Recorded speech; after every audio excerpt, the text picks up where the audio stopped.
What is going on, everyone? Welcome to the What is Truth podcast. In conjunction with my friends, the Apollo Detectives, I'm joined by Scott, Jared White, Mr. Robert Williams, and hopefully Mr. Marcus Allen. I hope everyone is doing great. Today, we will be mostly concentrating on you, the viewers' live calls. So if you are on the Apollo Detectives YouTube channel, look at the live chat, pinned comment, get in queue, and we will take every call first come first serve basis. So get in the queue, and if we get enough people and you can't get in, you're gonna have to just keep trying until we open up the spaces. So it's gonna be a few minutes before we start taking live calls, but if you want to be the first one, you might want to start getting lining up.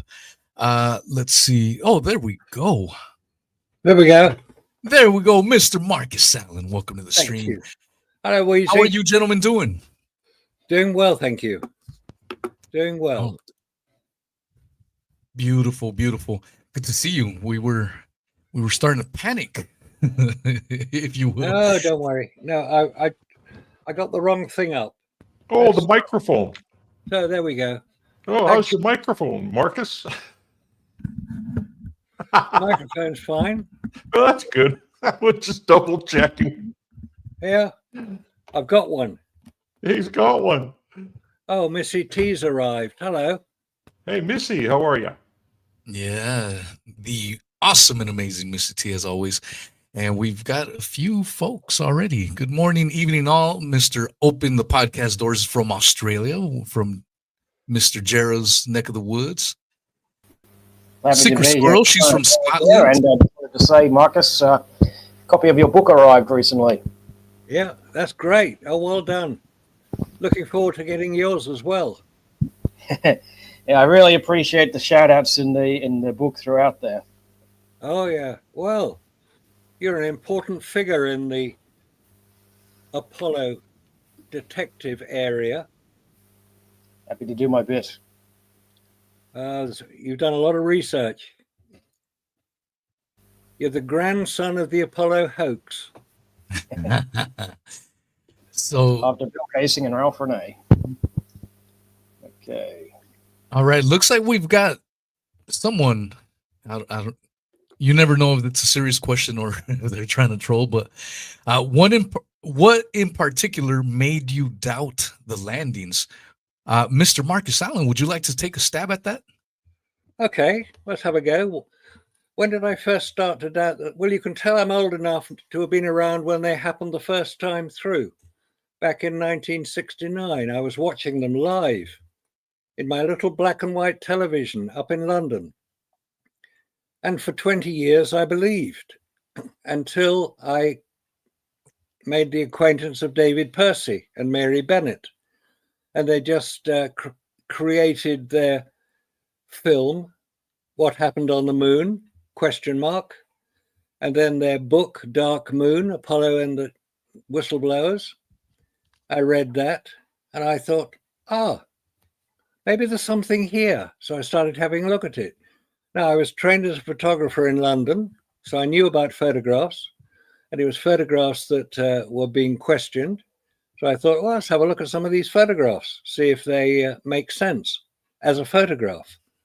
Not where they were taken, that didn't really matter, but did they measure up as photographs? And the more I looked at them, the more I realized that there were question marks, quite legitimate questions, like the famous one of Buzz Aldrin coming down the ladder on the Apollo 11 photographs. And he's lit up like a Christmas tree. And I thought, that doesn't make sense, not as a photograph, because these photographs were all taken on this stuff, photographic film. If anybody's unfamiliar with it, that's photographic film. That's 35 millimeter diameter film. The Apollo photographs were taken on 70 millimeter, about twice as big as that. So it had more detail. I thought, hang on a minute. Where's all that light coming from that's illuminating him? That's making him stand out like the Christmas tree, I said. And I couldn't get any answers to that because on the moon, assuming they were on the moon, and that's what we're told was the situation, the only source of illumination is the sun, that big bright thing in the sky. And it will reflect off the lunar surface, certainly. But it won't reflect off a lunar surface if it's in shadow.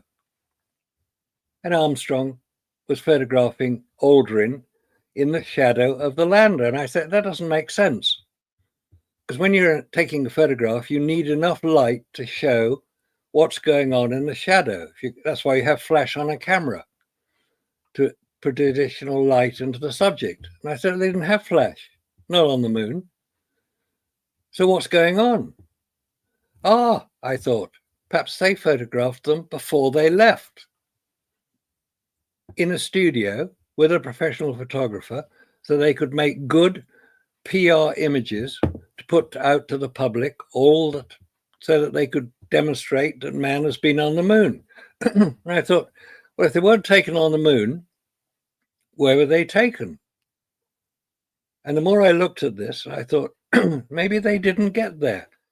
And then I came across this strange situation of a vacuum and the effect of a vacuum, which I heard about in 2018 when I attended a lecture by the guy who developed the camera for the Hexagon spy satellite. It's a very good camera. It's a stereo camera. There were two cameras, two films.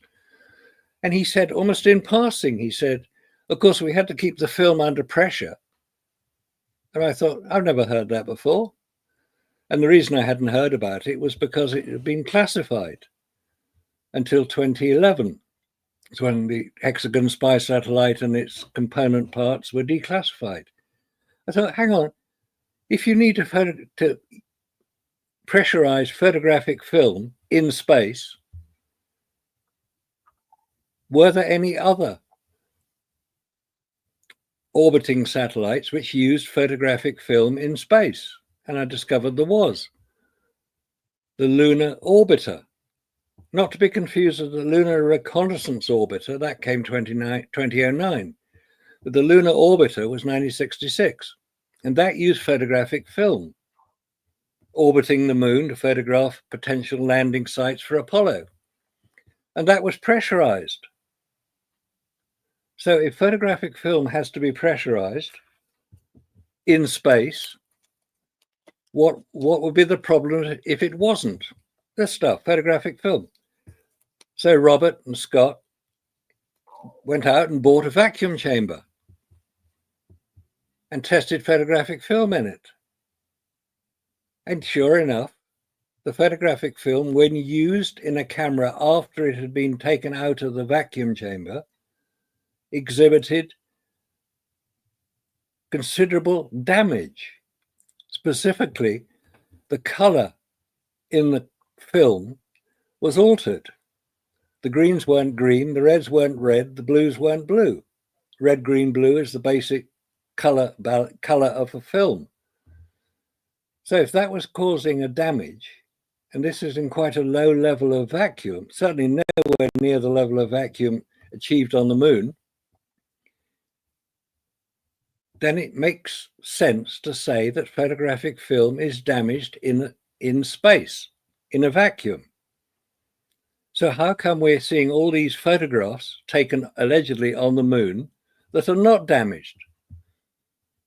And there are 5,771 photographs taken allegedly on the lunar surface by the 12 named astronauts.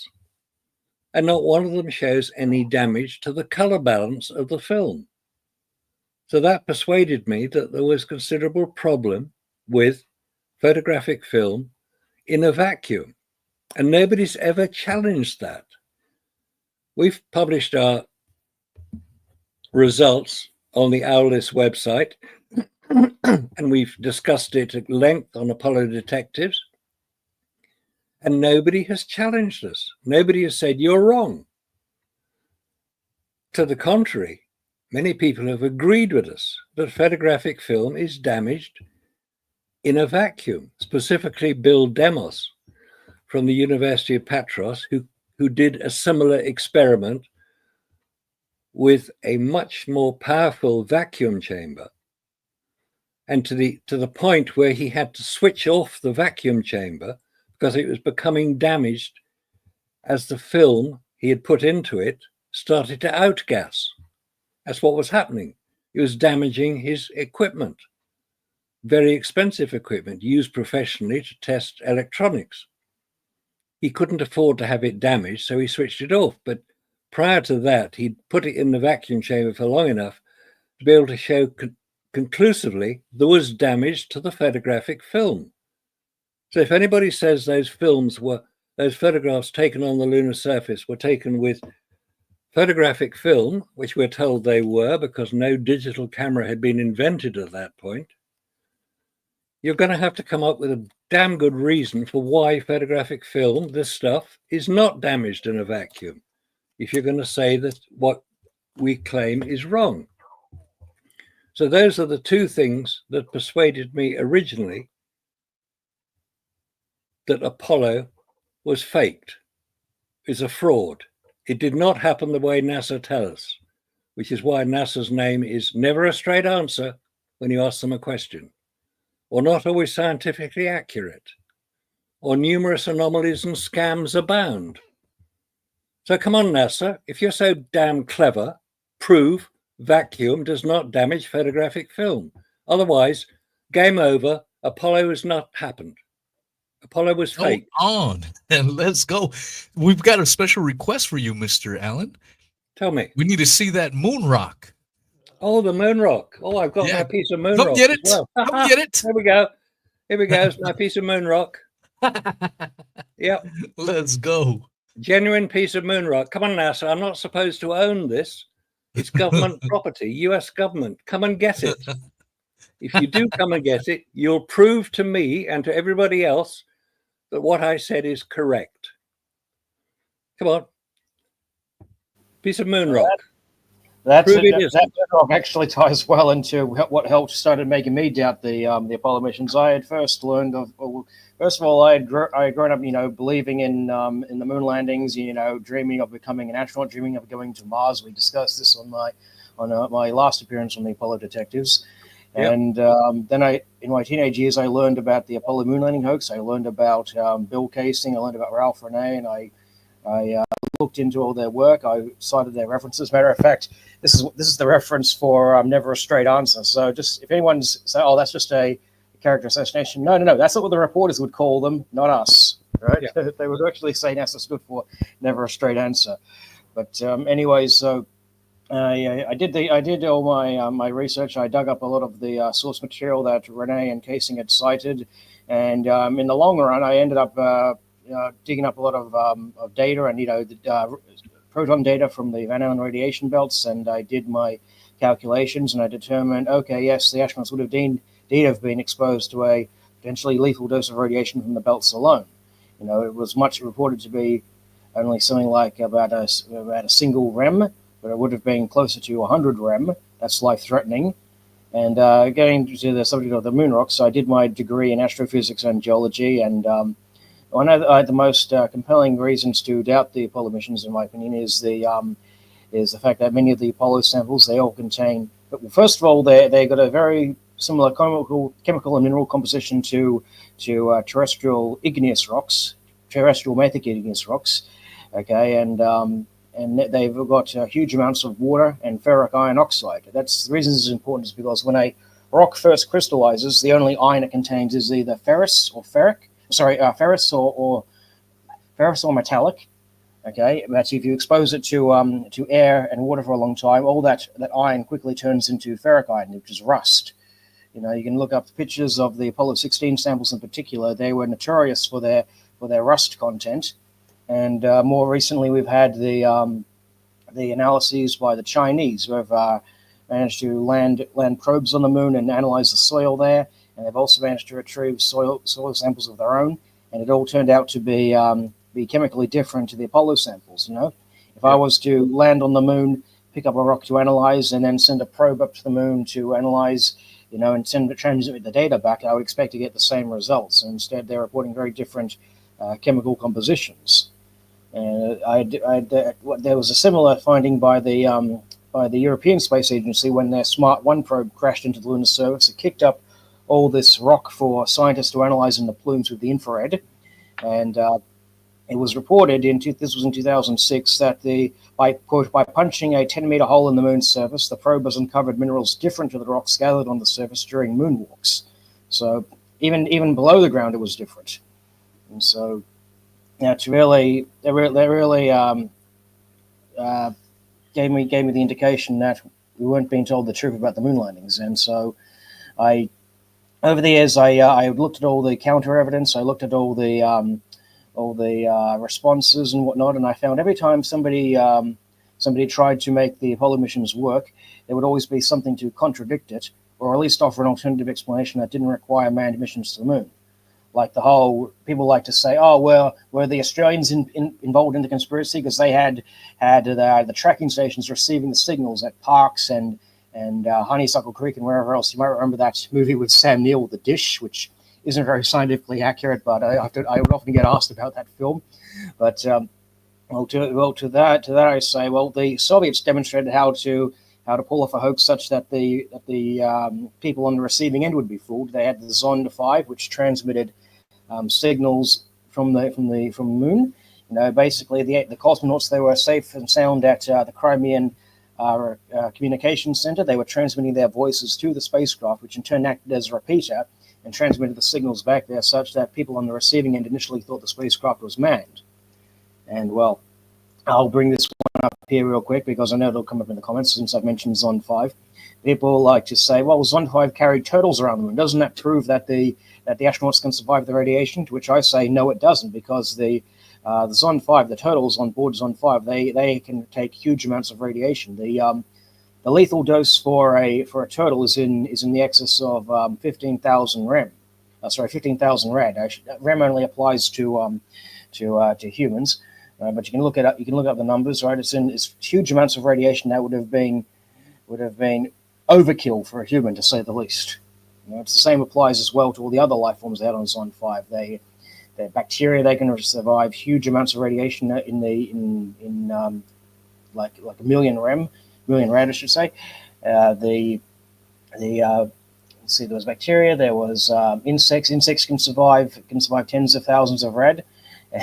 There was the plant life they carried aboard there, spiderwort plant. You know what that nickname that they call the spiderwort plant? They nickname it a living Geiger counter, because you expose it to huge amounts of radiation that would kill a human.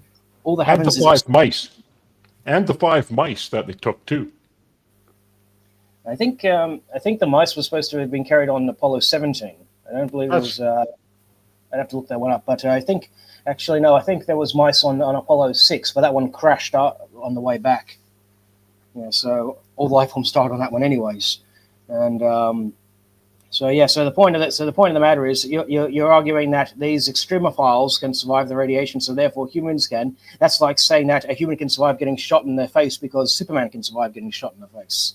You know, it's an apples and oranges comparison.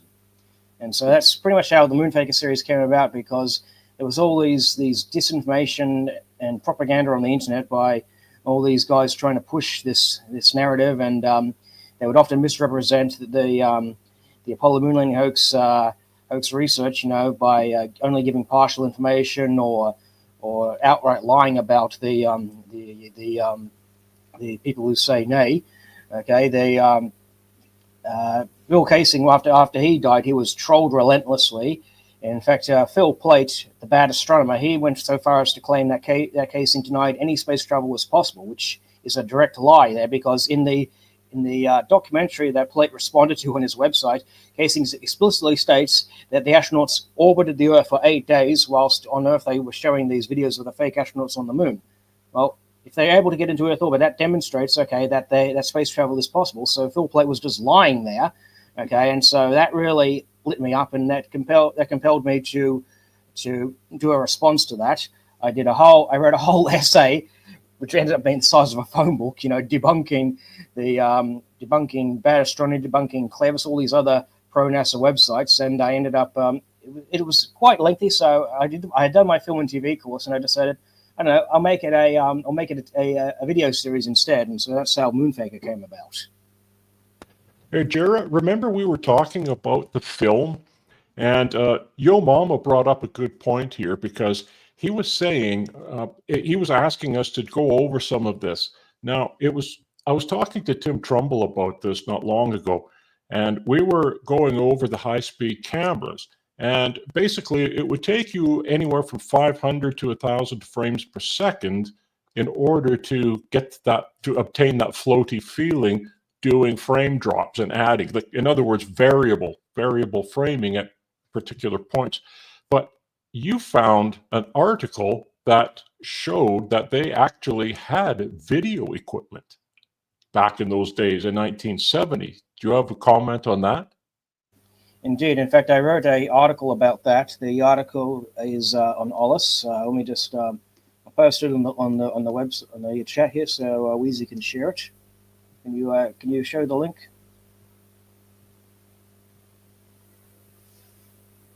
Wheezy, can you show the link? He's muted.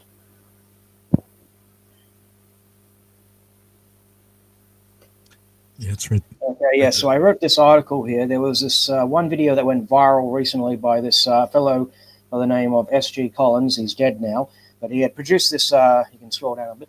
He produced this video falsely claiming that the slow motion video technology didn't exist in the 1960s or the 1970s during the Apollo program. Now, he cites two methods of faking the low gravity scenes. One thing he mentioned was the Ampex disc recorders. This is what we had in the 60s for slow-mo replays. These recorders would only store about 30 seconds of video, and you'd be able to play that back slow. And I argue you don't need to store the entire slow-motion telecast on the disc recorder. What you can do is you can record, if you're using the slow scan camera option, you can record it onto videotape. Yeah, here's this image is a good one. You can record the whole thing onto videotape, then feed 30-second buckets into the disc recorder and play that back onto a second master tape. And Collins actually thought, oh, that was a good idea. I think we'll promote faking Apollo 11 from impossible to not likely. So that was as far as he was going to go. But he doubled down in his claim that okay, here we stop here. He doubled down in his claim that high-speed video cameras did not exist in the 1960s or the 1970s. He said. What was he said? He said, I know there was something called the Videologic Instar system from 1970, but it could overcrank, but it was black and white. And he goes on to say, to fake the surface telecast from Apollo 14 onward, we would need a color system that we can overcrank to at least 60 FPS, not just for short bursts, but for long durations. And we need it by 1971. I haven't found that system yet. If you find it, let us know. Well, the very system that he referred to, I actually tracked down a statement made by one of the guys from this company. This is the Videologic Corporation. Okay, their system is called the Instar. And this is his direct quote. He says, one system, and keep in mind, this system, it came out in 1970. Okay, I believe it was March 1970, I believe. Okay, and this guy called Chan, he says, one system can record 120 full-screen pictures per second or 240 split-screen pictures per second. The system features a variable speed slow-motion playback with a high motion resolution, 3% to 15% infinitely variable. The system is designed for adverse environments and is quite portable. Television pictures can be black and white or color.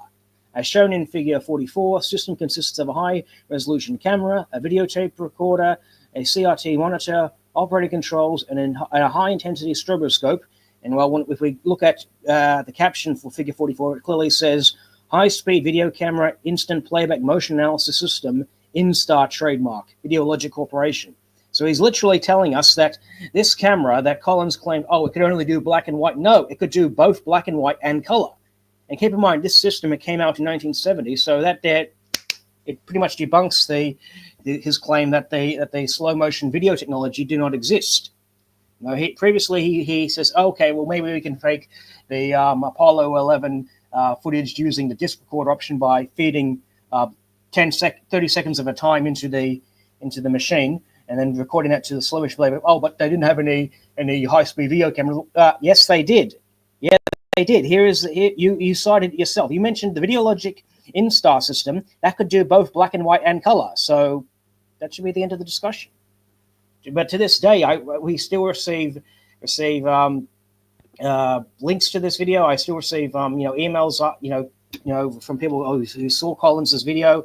It still appears frequently in news articles and the like. There was a Space.com article which was published shortly after that Fly Me to the Moon film came out, and they did an article saying, "Oh, why the moon missions couldn't be fake," something to that extent, and they put a link to Collins's video in that. And I wrote a response saying Collins's video is based on a false premise, and here's why. Yada yada yada. I sent it off, and Space.com, they deleted my comment and banned me from commenting. It's never a good decision to argue with Jarrah about Apollo and film technology. He knows his subject. So let's forget Mr. Was it Collins? S.G. Collins. S.G. Collins, yeah. Yeah, it was quite popular when he first posted it, but then you took him apart and he got all upset. And then what about this, Yes. What about this, Jarrah? Paul Bryant had a question. He says, my math says that in order to travel to the moon in 3 days, the astronauts would have to have endured 3,333 miles per hour, 2,390,000 miles in 72 hours. Is this plausible? Yeah, it's very plausible. Yeah. Well, we've got people in Earth orbit. It's not as fast as the escape velocity, but it demonstrates that we can survive the orbital velocities. To reach escape velocities, you only need to really accelerate your rocket a bit faster, and you basically would feel the extra G forces pushing you into the seat, and the real concern comes from re-entry. I know there was a lot of concerns on the re-entry speeds because they're much faster than you would get from Earth orbit. In fact, I think it was Bernard Lavelle. He went so far. He actually went on record to say that the Apollo 8 mission is dangerously reckless because we haven't tested if any of these if these G forces are survivable to humans yet, going all the way around the moon and back. And he was concerned that the Apollo 8 crew would die, and then when they get back, no worries, it seems to be okay. So that makes you wonder. Well, it's interesting that even when you look at some of these film cameras back in 1950, those cameras were actually, there was one film camera, 10,000 frames a second. And Scott, remember that one? How high was it? 10 feet high, the diameter? Remember that one with the camera? And the whole lens system actually spun around the film. Remember that one? Yes, that was an interesting concept that they came up with to produce that effect. Because there was, again, people were saying that there was no film cameras capable of doing that. Now, we're not talking about 500 or 1,000 frames a second. We're talking 10,000 frames a second. And this is in the 50s, and we've shown that camera in a few videos. It's a crazy system. The whole camera is 10 foot high, that reel, just the film that's inside of that camera, with all of the mechanism that spins around inside of the film. It's something else. Let me pop in real quick and remind people that we have the StreamYard link on the Apollo Detectives channel live chat. It should be pinned there. It's also on my YouTube channel, pinned there. I'm gonna repost it on my Rumble channels and Odyssey. We have over 100 people tuned in. Come on, it always seems like it needs one person to call in, and then that sets the avalanche of calls to get going. So who wants to be that brave person to call in? Yeah. But just before they do, could I just acknowledge Emmanuel Garcia, who's put in a couple of comments, which are very interesting, about the handles on the command module melting. Oh, they're yes. made of aluminium. And those handles on all the command modules, there are 4 of them, made of aluminium, and they didn't appear to melt in the thousands of degrees of heat in re-entry, assuming re-entry had happened. And also comment from Emmanuel about the stars. Surely that would be the most obvious thing for the astronauts to comment on, the wonderful view of the stars. Whether they photograph them or not is irrelevant, but surely they would comment on them and say, God, look at these incredible canopy of stars we're inside. Amazing. But they make no comment at all. They certainly don't photograph them, which they could do very easily by using a camera specially set up to photograph the stars. Of course, on a normal image taken of an astronaut on the lunar surface, it's so bright, assuming they're on the lunar surface, of course, the lunar surface would be so bright from the sun that the camera would not record the stars. That's obvious. So let's have less comment about there are no stars in the sky. Of course, there are no stars in the sky if an astronaut's there as well. And also, why do we keep rabbiting on about no stars being in the sky is just nonsense, and that's what the skeptics say, and it's wrong. Of course, no skeptic that I know of, lunar landing skeptic that is, has ever said anything about there being no stars in a photograph. It was originally stated by Bill Kaysing in his book, We Never Went to the Moon, and that was about 50 years ago. He acknowledged that he didn't get that right. So let's have less of the no stars in the sky as an excuse for how the skeptics, i.e. us, have got it wrong. And also, UK Brakes made a comment about the Apollo 16 lunar Grand Prix with the rover. And you can see the astronaut's arm is not moving, which you'd expect it to. It doesn't appear to move, which indicates he's a mannequin and that it's a radio-controlled model in a small studio. It's not rocket science, that.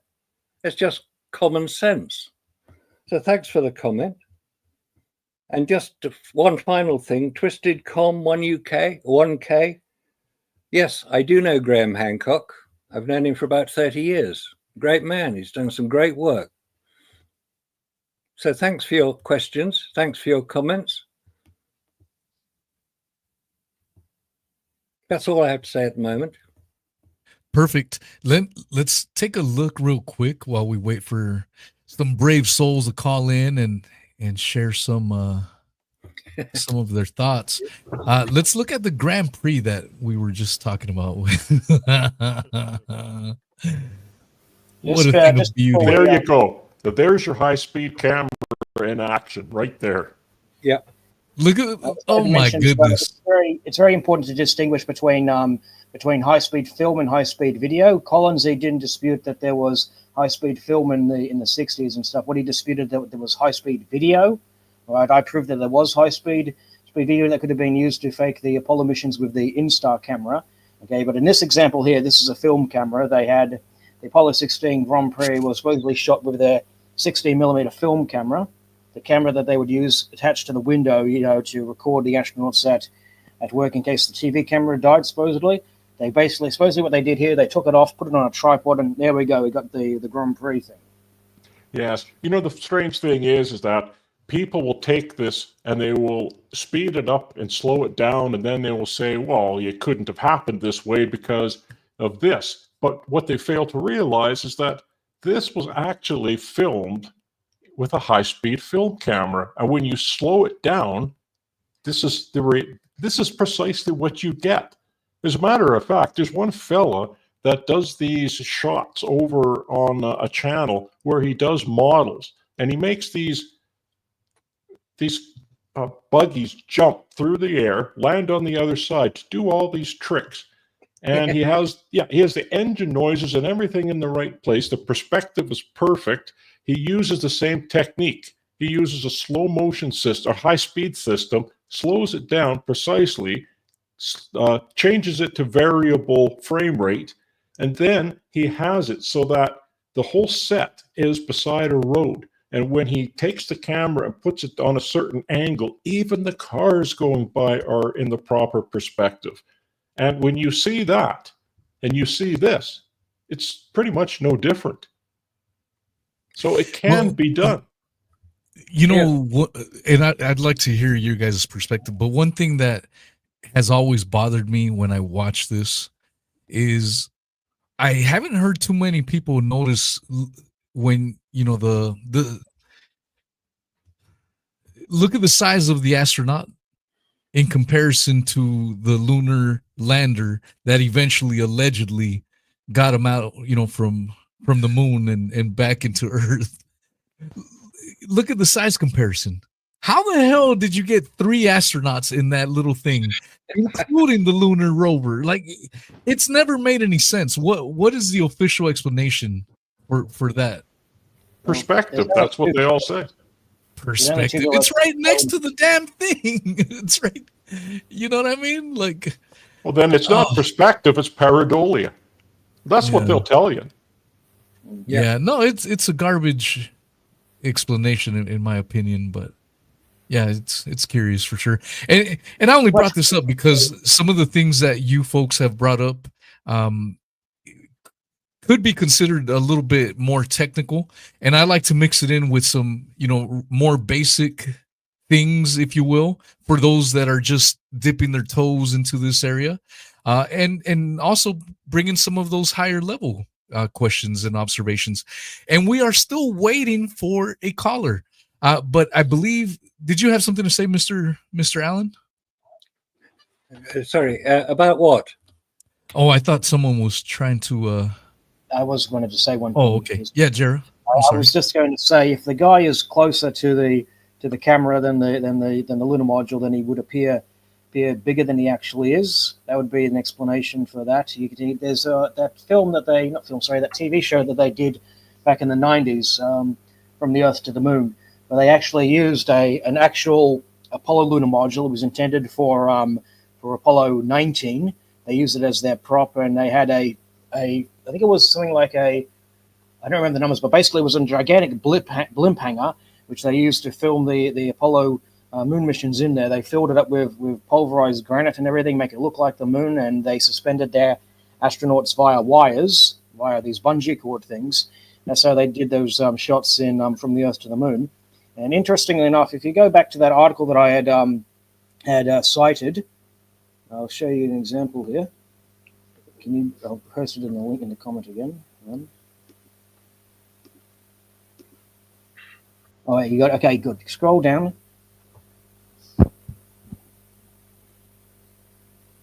Further. Okay, around here, yeah. Scroll to the top one, yeah.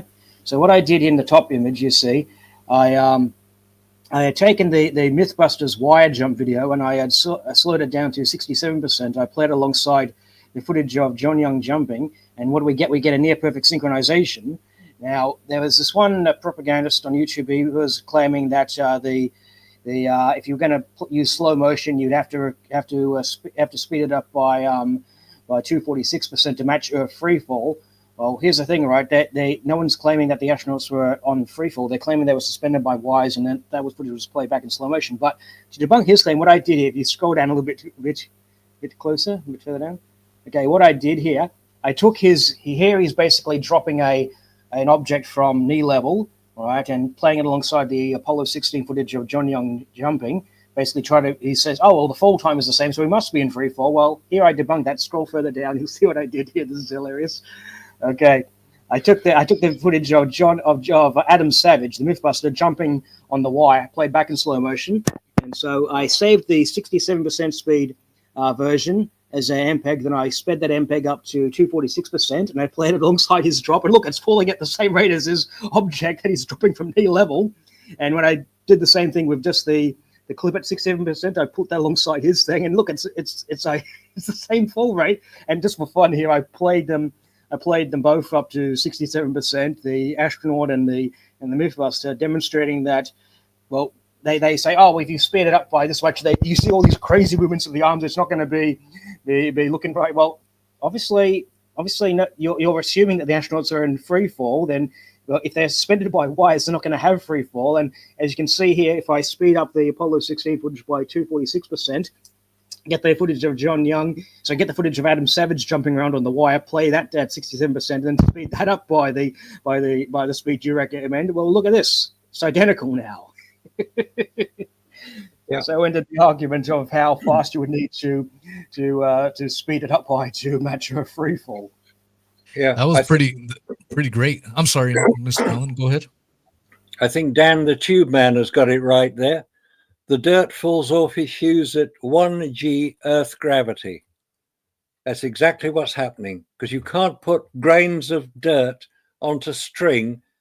They will fall at the gravity at where it's being filmed. Precisely, Marcus. Exactly. And that's exactly how a variable speed film camera will work. Yep. If you film it a little faster, slow it down, the fall will come first, and then will come the free fall of the dirt. And it will come at 1G, whatever you want to set it to. It's not rocket science, really. You can calculate the gravity at which that was filmed by looking at the speed that the dirt falls at compared to the speed the astronaut falls at. Yes. And of course, Jared's example, he's using video compared to film, but it's the same speed rate. You see, that's the difference there too. That's why it looks a bit odd. But the point is that it could have been done that way. Yeah. I'd like to make a few comments now. Yep. See, there's one thing when you're talking about all of this, there's one thing that is completely missing in the entire scenario when you're talking about, the rover kicking up the dust and everything like that. It's not kicking up dust, it's kicking up dirt. There is no dust on the set. That's just dirt. You see a car running down a dirt road, that's got dust in it, and it goes up and it hangs in the air.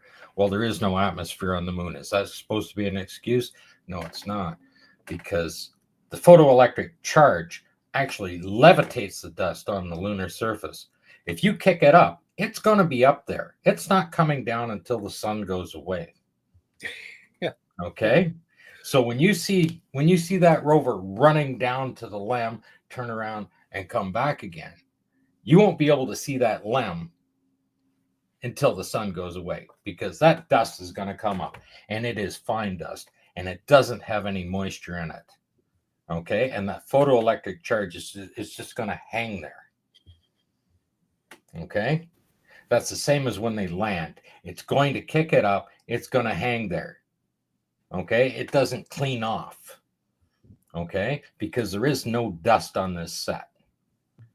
But the moon has 4.5 billion years of cosmic dust.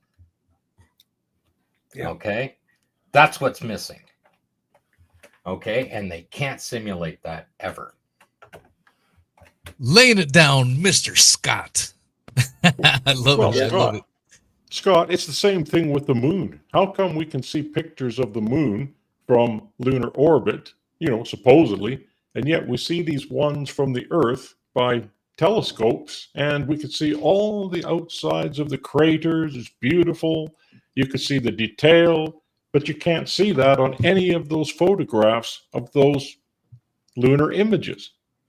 And you want me to show you one? Problem. You know that. We discussed it. I already have a problem on how high the so-called mountains on the moon are. Because, Robert and I were actually looking at, camera shots from 100,000 feet on a balloon around the Earth, right? And there's the Terminator, there's the horizon, and it's beautifully smooth. Right? You could take a pair of binoculars and see the craters and the roughness of the edge of the Terminator line of the moon anytime you want. So how high are they?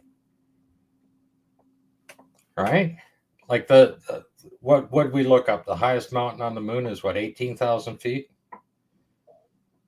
Something like that. Well, there's one right there. I mean, this is a good one to have a look at right here, because this was taken from AS11 446665, and this was compared to a shot from the Earth through a telescope. So why can you see the edges?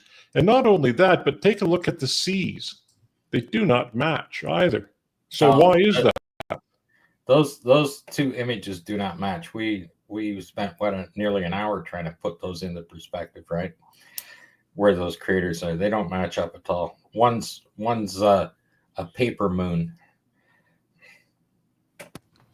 Well, Right? hence Dave Percy and Paper Moon. David Percy's paper moon on the right hand side there, because it doesn't match anything. Question here. You asked where the highest mountain on the moon. I just looked it up. It's Mons Huygens, which is 18,046 feet. Yeah, Yeah, that's right. Yeah, that's right. We looked at That's that right. ourselves. Yeah. Yeah. that's and- right. I think- And Mount Everest is 29,000. Yeah, and I think Right. what they've been down to measure the topography of the moon, they have the various probes that orbit the moon. They have a laser altimeter, which basically fires a laser at the lunar surface and measures the time the laser takes to return to the spacecraft as it's orbiting. So, like, okay, measuring the differences in times, it determines how high the mountains are, how deep the craters are, and things like that. Yeah, but Jared, there's a problem here. This is taken from halfway to the moon, although the image on the right, and this one over here was taken from Earth. And by the way, this was not taken through a fancy telescope. This is taken through a backyard telescope. So how come it's so different? How come you can see the outlines of a backyard telescope and you can't see this Apollo 11 halfway to the moon? This is very strange to me, especially when you can't see the seas. You can see the seas on the image taken through the Earthbound telescope, but you cannot see the seas, nor do they match. None of them. None of those It match. seems to be taken from a different angle. This is a different angle. You can see part of the far side of the moon in this. This seems to be taken like edge on between the far side and the near side. Yes, you can. The seas at the bottom do match. Those two. If you take a look, they do match. These guys are right down at the very bottom. So the Earth is rotated. It is rotated. I understand where you're coming from. The only ones that match are the ones down at the bottom, but still you would see the seas over here on the right-hand side a little more than you would see it here. The thing is that what I'm getting at is that you can see detail of the craters around the edges, but you cannot see it in any of these Apollo images. I've looked at 446661 right to 446665. Those were taken with a 80 millimeter lens, these ones. Mm-hmm. So they should be decent photos. You should be able to see those, ridges on the outside. And even if you look at even if you look at the ones, and I'll show you some other ones here. If you look at the ones that were taken with the 250 millimeter telephoto lens, which I will put up here. So I'll remove this one and I will put that one up because again, it's ridiculous what we're seeing here. So I'll remove from studio, and then I will go back to this and I'll pop that one up for you guys. And let's see, which is the best one to use? Oh yeah, here one. This one here. This was taken with a 250 millimeter lens. So I'll put that in there. And now you could finally see a little bit of detail here. But again, where is the detail that you would normally see from Earth? It's really not there because there's the sea. There's one of the seas that the lens is supposed to be, hovering over. It's strange to me. That's all. Very strange. Yeah, I see what you're getting at in this case. So this case is supposed to. I think they would have been using. Obviously, there's a model of the moon in this case, but I see the lighting was very different in this case. Like the moon looks much darker than it does in the telescope photographs.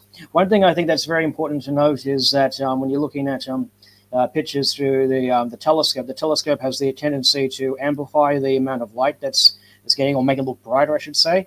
You get a lot of light amplification with telescopes, but it all should be pointed out. The white outline surrounding the crater, that's usually a sign that the crater is relatively fresh. When you see when a meteorite first crashes into the moon, it scatters all this ejecta material that appears with all the white stuff that appears spread out across the surrounds of the crater. That tells us, okay, it's a young crater. But when there's craters that tend to lack this ejecta spread, and they've got many more craters surrounding it, that tells us, okay, this one's much older than the other one. So that's one method of dating craters, you see. Yeah. And so I believe that the far side of the moon tends to have less younger craters than the near side.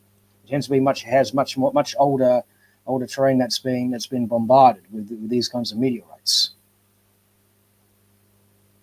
Perfect. I did want to go over in an article real quick and get your thoughts on this. So this happened earlier this week. This is from CNN, written by Miss Ashley Strickland on May the 14th. Once dead, thrusters on the farthest spacecraft from Earth are in action again. Oh, Engineers at NASA say that they have successfully revived thrusters aboard Voyager 1, the farthest spacecraft from our planet, in the nick of time before a planned communications blackout. A side effect of upgrades to an Earth-based antenna that sends commands to Voyager 1 and its twin, Voyager 2, the communications pause could have occurred when the probe faced a critical issue, thruster failure, leaving the space agency without a way to save the historic mission. The new fix to the vehicle's original roll thrusters, out of action since 2004, could help keep the veteran spacecraft operating until it's able to connect home again next year. Voyager 1, launched in September 1977, uses more than one set of thrusters to function properly. Primary thrusters carefully orient the spacecraft so it can keep its antenna pointed at Earth. This ensures that the probe can send back data it collects from its unique perspective 15.5 billion miles away in interstellar space, as well as receive commands sent by the Voyager team. So that was news from this week. Who would like to share some thoughts on this? I certainly would. Go ahead, Scott. First of all, NASA claims that they don't work on old technology. So what the hell is Voyager? Why are they working on it? It's old technology. They're not interested anymore. They don't have any technicians that have any knowledge of this old technology that's so-called floating around out there. So they make that statement. Okay. And then you take this little fantasy probe that's been out there, and it's like a billionth of a watt signal out there running around, like nothing's going to affect it. They can certainly receive it, all of this stuff. I mean, all they're doing is they're waiting for the crew that they hired to do all the reporting on Voyager. They're very near the retirement. Okay, so they're going to let them finish so that they get their full benefits when they retire from the program. That's when they're going to retire Voyager. Okay, Voyager doesn't have any power to accelerate against the gravitational pull of the sun. Okay, and if you want to take that and compare it to Halley's Comet, which is traveling 5 times faster than Voyager is, it can't escape the gravitational pull of the sun. Okay, it comes back every 75 years. But this little thing can actually accelerate. Okay, it can repower itself even when it's not close enough to gain any power from solar panels from the sun. Okay, it can repair itself. It even is sending back, what's that? What's that guy's name? Matthew Kaku guy. He's now saying that this thing is now sending back images of alien faces. Okay, that's how far out the bullshit goes. Okay, there's no amount of equipment that, like, we don't manufacture large enough equipment to shovel the bullshit that these guys are selling. That's all I'm saying. Yeah, I think, I'm not sure who's claiming there's been aliens been photographed by Voyager. I believe that there's nothing really to photograph out there because they're so far away from the sun. But I would like to make some comments in regards to what this is all about and stuff. Before you do that, Jared, we do have a caller. We have Chris Graves in here, and hopefully this will start a little avalanche of callers. So We got Chris Graves in here, and if anyone else wants to call in and bring in some live questions, we're ready for it. Otherwise, we'll just keep answering live chat questions. What's up, Chris? What's your question, my man? I just had two questions for the panel. And maybe the panel has gone over this territory in the past. I'm not aware of it, but does anyone know about the, I guess you could call it like an urban legend of the Coke bottle that was seen in footage from Australia, like the Australian live feed, supposedly from NASA? There's that. And also, if anyone had any kind of thoughts on the propaganda that was put out by the likes of Neil Armstrong and Buzz Aldrin about being warned off the moon, and these huge saucers, and even Richard Hoagland's book, Dark Victory, I believe, maybe Dark Mission, where he describes these glass structures that are on the dark side of the moon.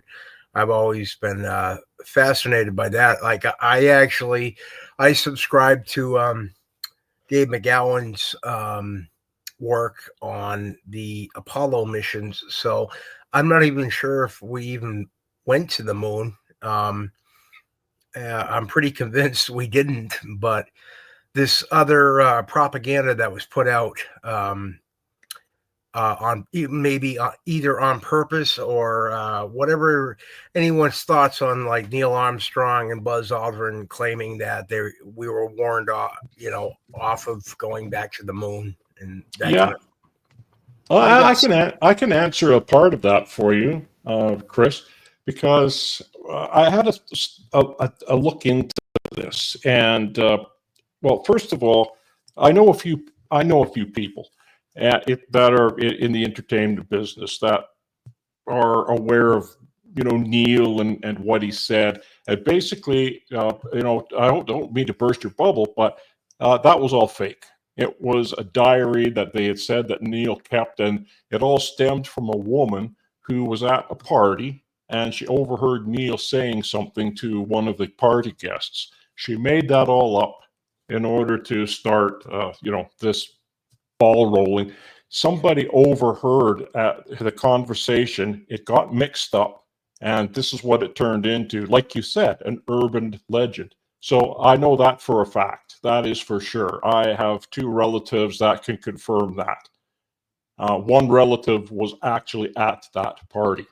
And I'll leave the other Coke bottle to someone else. Yes, I got something to say about the Coke bottle. I haven't been able to find the newspaper letters about seeing a Coke bottle and thing, but I remember after this was brought up on in David Percy's documentary, they interviewed this old lady who remembered seeing the Coke bottle on TV.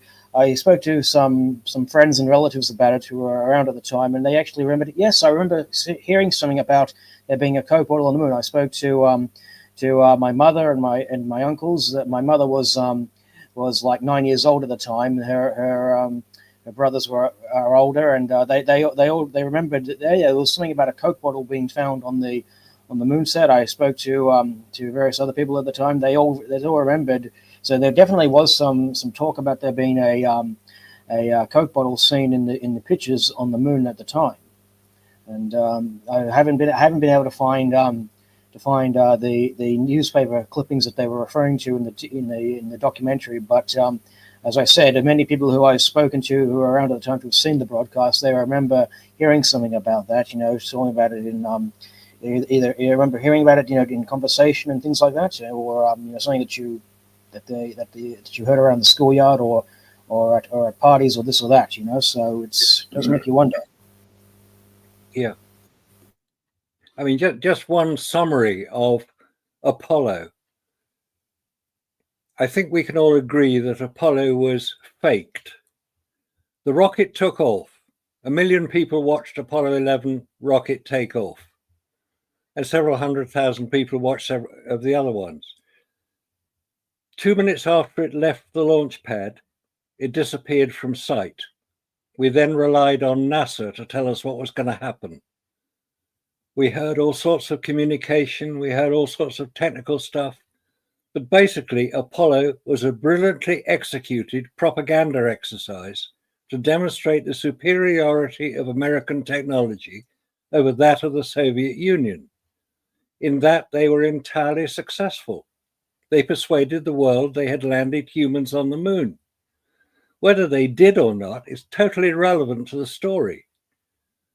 The fact that humans cannot survive under the conditions that were known in 1969 on the lunar surface, let alone come back again, is again irrelevant to the story, because it's a story.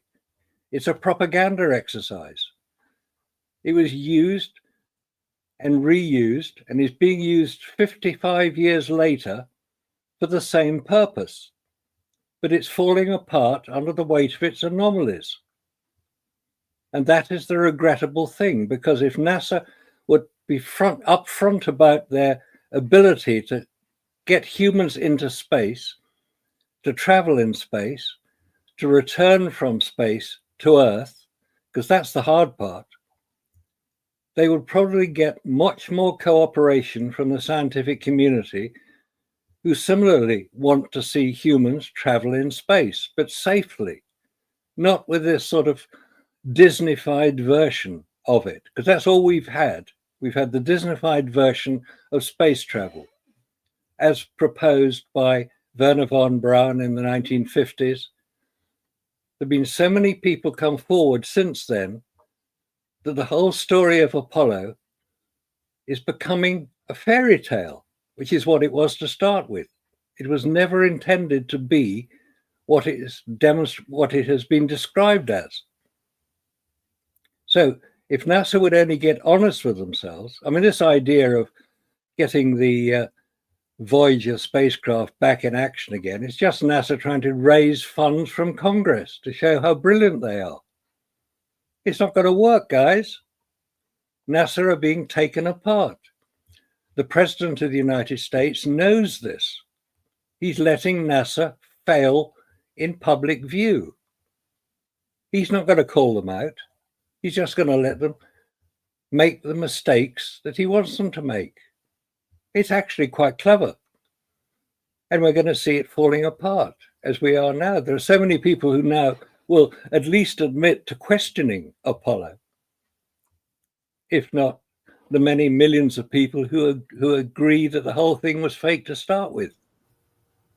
So let's have less of the Apollo was a wonderful story. And I know people are emotionally attached to it because it demonstrated American superiority when it was required. But don't forget that John Kennedy had been killed, Robert Kennedy being killed, Martin Luther King had been killed. Something had to be the good news. Apollo was the good news. No more than that. End of story. And even that was a distraction from the horrors of Vietnam at the time. Exactly. Yep. Vietnam was a complete disaster from beginning to end. It was started on a lie. The North Vietnamese did not attack the USS Maddox. That was a misreading of a radar signal, I'm told. And just as a matter of piece of trivia, the commanding officer of the USS Maddox, the ship that was allegedly attacked, which started the Vietnam War, was Admiral George Morrison. Jim Morrison's father. Jim Morrison's father. Yeah. Interesting connection between, as Dave McGowan has studied in his brilliant exposition, Wagging the Moon Doggy. Check it out on the Center for an Informed America. Get it? CIA? He's clever, Dave. I also have that in audio format on my podcast player. Just look for David McGowan on Spotify search, and it should come right up if anyone's interested. Yeah, he writes very well. Well, he wrote very well. He's unfortunately passed on now. I'm in contact with his brother Craig, and there's plans to try to get more of his unpublished work out there. Oh, good. Yeah. because his write up about Laurel Canyon was particularly interesting. We have weird scenes inside the canyon. Yep. Yeah, I know Vivian. She did. His daughter did some. Or no, not Vivian. That's Stanley's daughter. Yeah, Dave's daughter, Alicia. Yeah, Alicia. Alyssa. Yeah, Yep. Alyssa. Yeah, Alyssa. Yeah, I was She contacted me a couple of years ago to do to re-edit a show because Dave always has that kind of as she put it, a hippie voice, yeah. And she just wanted a lot of that, and like all that stuff removed. So I did a 1 hour show of Dave's and edited that. So it's on my channel as well. So I did that for her, but she's really a nice lady too. Yes. Yeah. Well, anyone that out there that is interested in Dave McGowan's, his work, not only the Center for an Informed America, CIA, like Mr. Allen had mentioned, he did, Mr. McGowan did a show. He co-hosted a show with Maria Heller called Send in the Clowns. And they did that for about 14 years. And if anyone can, mariaheller.com, I think that's the website still. If anyone can find all these shows and everything, I'm telling you, it's very rich in material. And I think even Wheezy, I was able to find some of the old episodes and send it to you on Podbeam, I think. But Send in the Clowns, Dave McGowan, and he goes into Wagging the Moondoggie quite a bit with Maria Heller on that show. And he unfortunately he passed away under weird circumstances. I've talked to some of his family members that don't think he passed away under natural circumstances, regardless if he was a smoker or not. But after he did that infamous presentation with John B. Wells about the Boston bombing, it wasn't too long after that Dave passed away in November 22nd of 2015. Well, he got the news. He got the news on the anniversary of Lincoln's death, which he did a book on, and then he passed away on Kennedy's assassination anniversary. So just super, super strange, all the way around. But if anyone's listening and wants to call in and ask us some questions, moon landing related, by all means. Otherwise, we can just continue and look for questions on the chat as they come in. I know someone made a comment, I think it was Tinker, regarding how easily the vast majority of people don't believe the whole Katy Perry stunt. A lot of people think it was just a stunt, but they believe the original moon landings. Go figure. They'll quickly dismiss that, but they'll believe the 1969 shenanigans. Any thoughts on that, gentlemen? Well, I don't see any reason to doubt the recent Katy Perry thing, because it was just I see plenty of freaking reason, Jared. You can be the counter.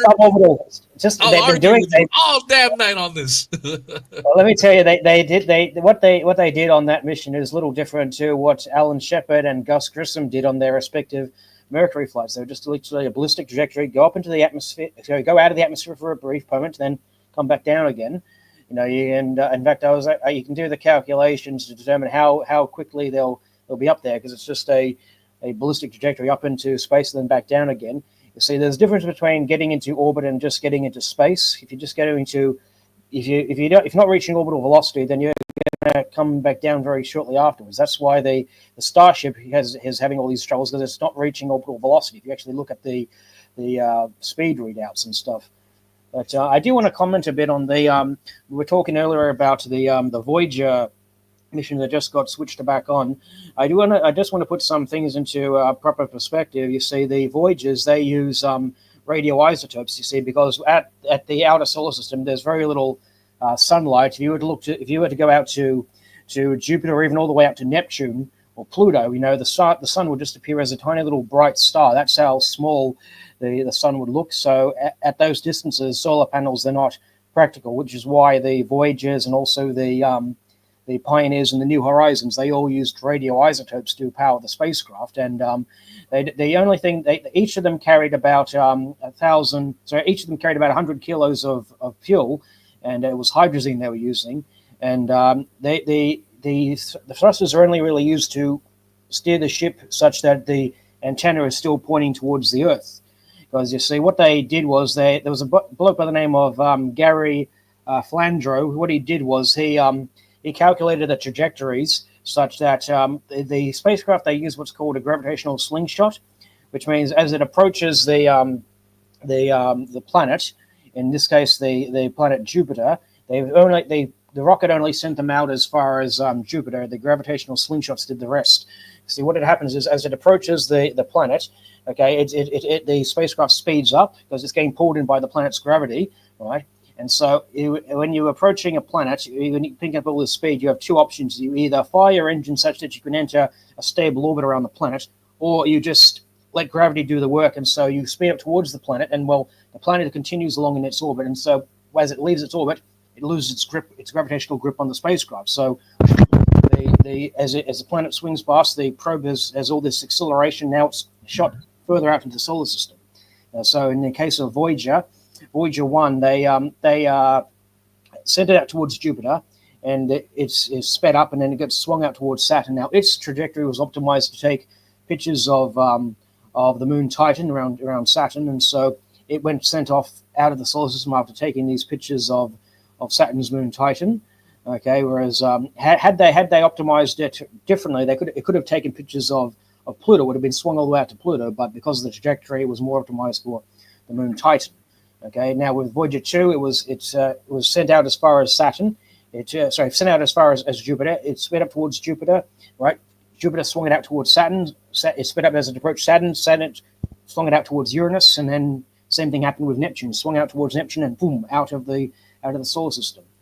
And so, because they're using radioisotopes on these things, right? They tend to last longer than conventional batteries or fuel cells or those sorts of things. And now that they're pretty much past the planets, the cameras are only really optimized to take pictures of these gas giants. And so once they've passed these gas giants, there's not really anything to photograph anymore. I think all they're really doing right now is just measuring the density of the interstellar dust and of course the radiation that's out there as they approach the heliopause. That's when you get all the accumulation of the solar wind. So they'd be measuring that. I don't believe they would be taking pictures. I'm not sure what's all this talk about alien pictures that have been popping up, but that's I take that with a grain of salt. But the point is that I put it in the private chat there, the link to it.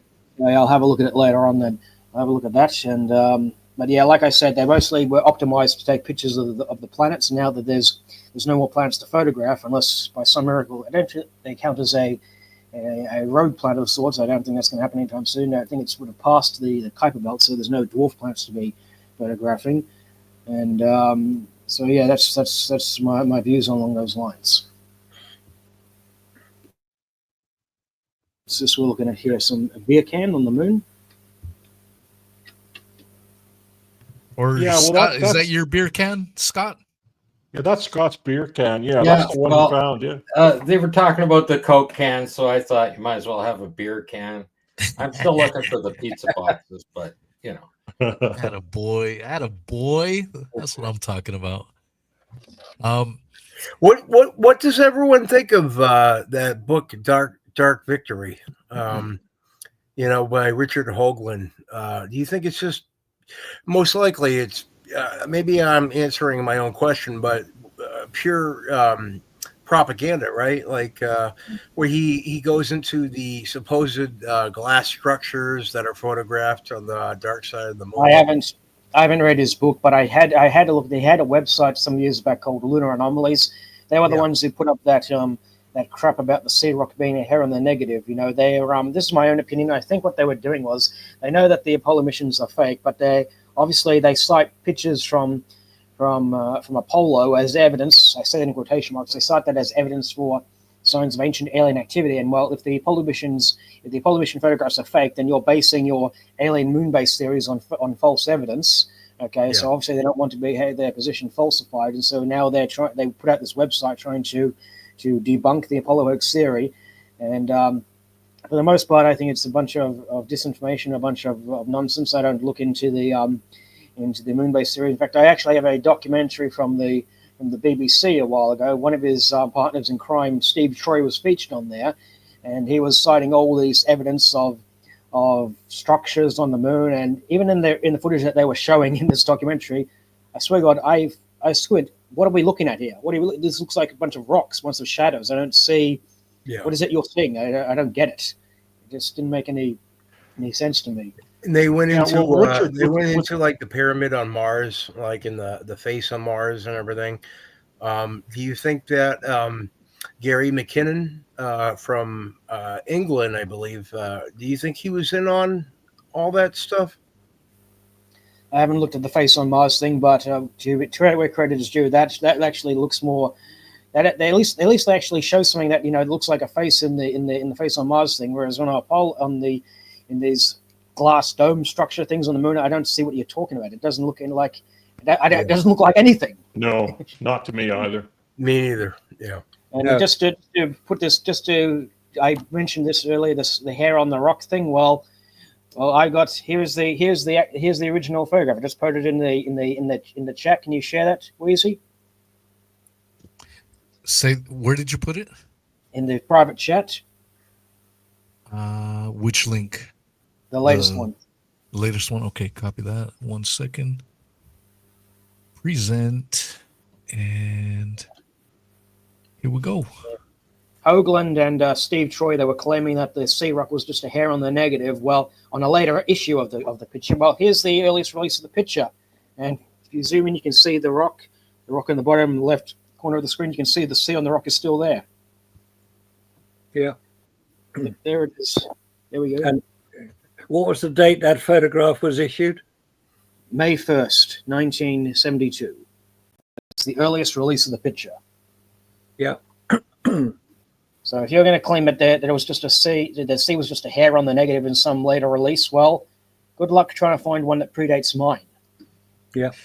Well, this one is even one of those pieces of evidence against the moon landings that even normies have a hard time, accepting the excuse that it's a piece of hair on the lens that caused that perfect C. So even they're not buying it. Now, one thing I've said in prior episodes, this is edition 8 for those that may just be tuning in for the first time.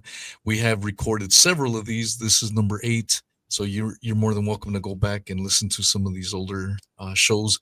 But one of those things that I've brought up is how I feel we need to start taking a stand as far as not so a lot of the people that defend the moon landings will often say that, what's your evidence that we didn't make it to the moon? What's your evidence? Like, they put the onus upon us. Now, we have to remember, we were not the ones to make the claim that man landed on the moon. That was NASA. And so the onus is upon them. And what I have said is the evidence that they provide to support this claim is flimsier than the lunar lander itself. And so that's my own little quote. I made it silly, but I mean, I feel it stands. Have you guys thought about that a little bit more? And if so, what are your thoughts? Well, like I said before, that when I looked at all the quote evidence they were putting out for the moon missions, I found there was even every time somebody tried to make it work, there was always something else to either contradict it or at least offer an alternative explanation for how they got there. Like the whole thing with the radio signals, the Soviets, they demonstrated how to fake signals from the moon to make it look like they were originating from space. I actually got the book here, as a matter of fact. This is the first Soviet cosmonaut team by Burgess and Hall. They have an account here by Pavel Popovich, one of the cosmonauts. Here he's talking about Zond 5. He says, When we realized we would never make it to the moon, we decided to engage in a little bit of hooliganism. We asked our engineers to link the on-the-probe receiver to the transmitter with a jumper wire. Moon flight missions were controlled from the command center in Yevpatoria in the Crimea. When Zond 5 was on its path around the moon, I was at the center, so I took the mic and said, "The flight is proceeding according to normal. We're approaching the surface."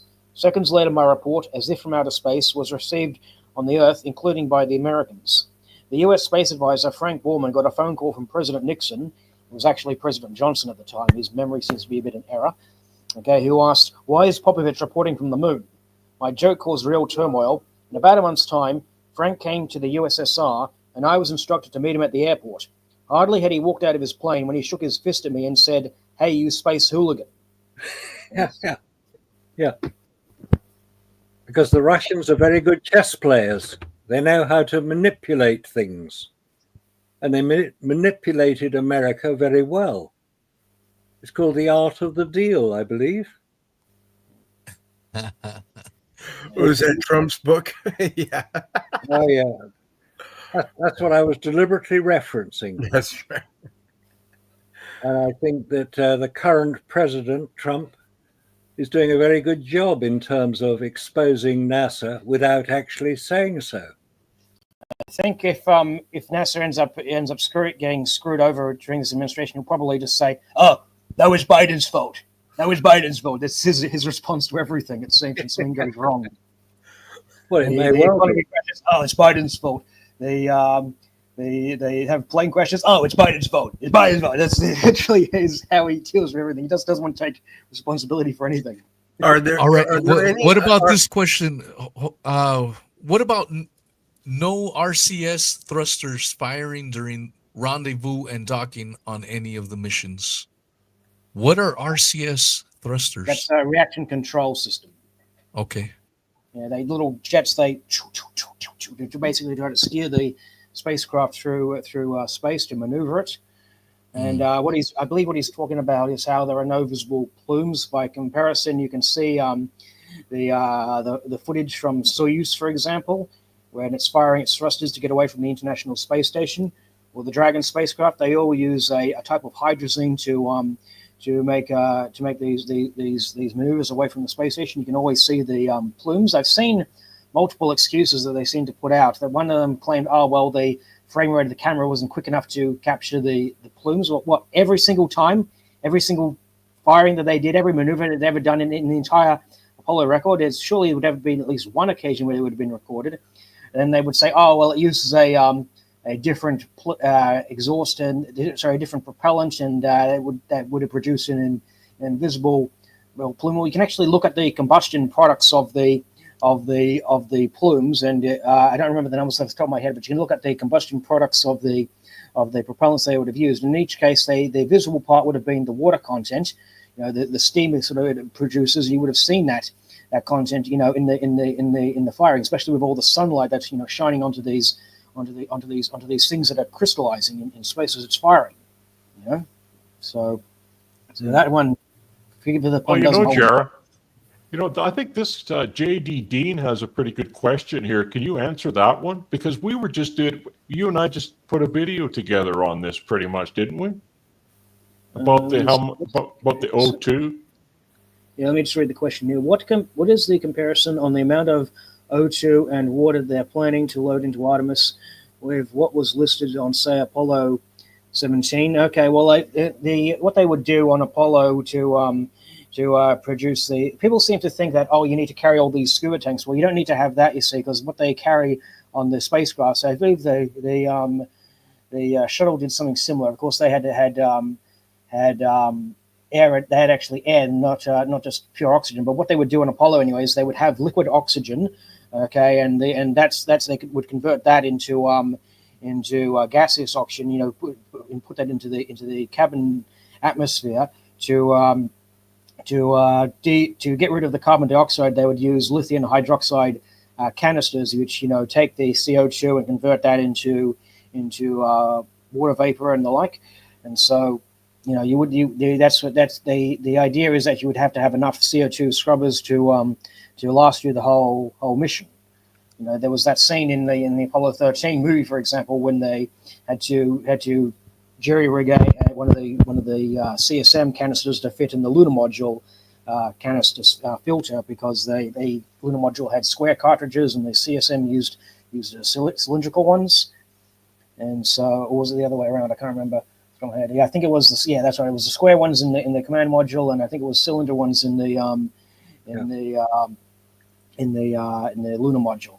So basically that's the idea. You have liquid oxygen which gets converted into a gaseous oxygen in the cabin, and then they over time you would filter out the CO2 using these scrubbers. I don't recall what they're planning to do on Artemis, but of course Artemis would be like the show. They would use actual air. On Apollo and Mercury and Gemini, they only had a low pressure pure oxygen atmosphere, so it's something like 3 to 4 or 5 psi of pure oxygen. Okay, and then on the space shuttle, they started to use sea level cabin atmosphere, where they had 14.7 psi of nitrogen and oxygen, and so I believe they would have carried that over to Orion. But then you also look at the PLSS. Can you answer this one? How on earth can a PLSS keep oxygen contained in that small little bottle for 8 hours, or almost 8 hours? Can you nobody can figure that one out. Well, I think it's important to note how things are condensed when they're either in liquid or solid or gaseous form. Like you might see textbook diagrams showing how the particles move about and how they spread out when they're in gaseous form versus in liquid form. When it comes to a liquid form, like say I've got about this much, actually a better idea, say I've got about this much oxygen in this bottle here, right, and it's in liquid form, right? If it's in a gas form, it would fill up a much wider volume, much larger volume. And so the idea is, if it's in liquid form, you would keep it compressed, so it's like that. But I think actually, when it comes to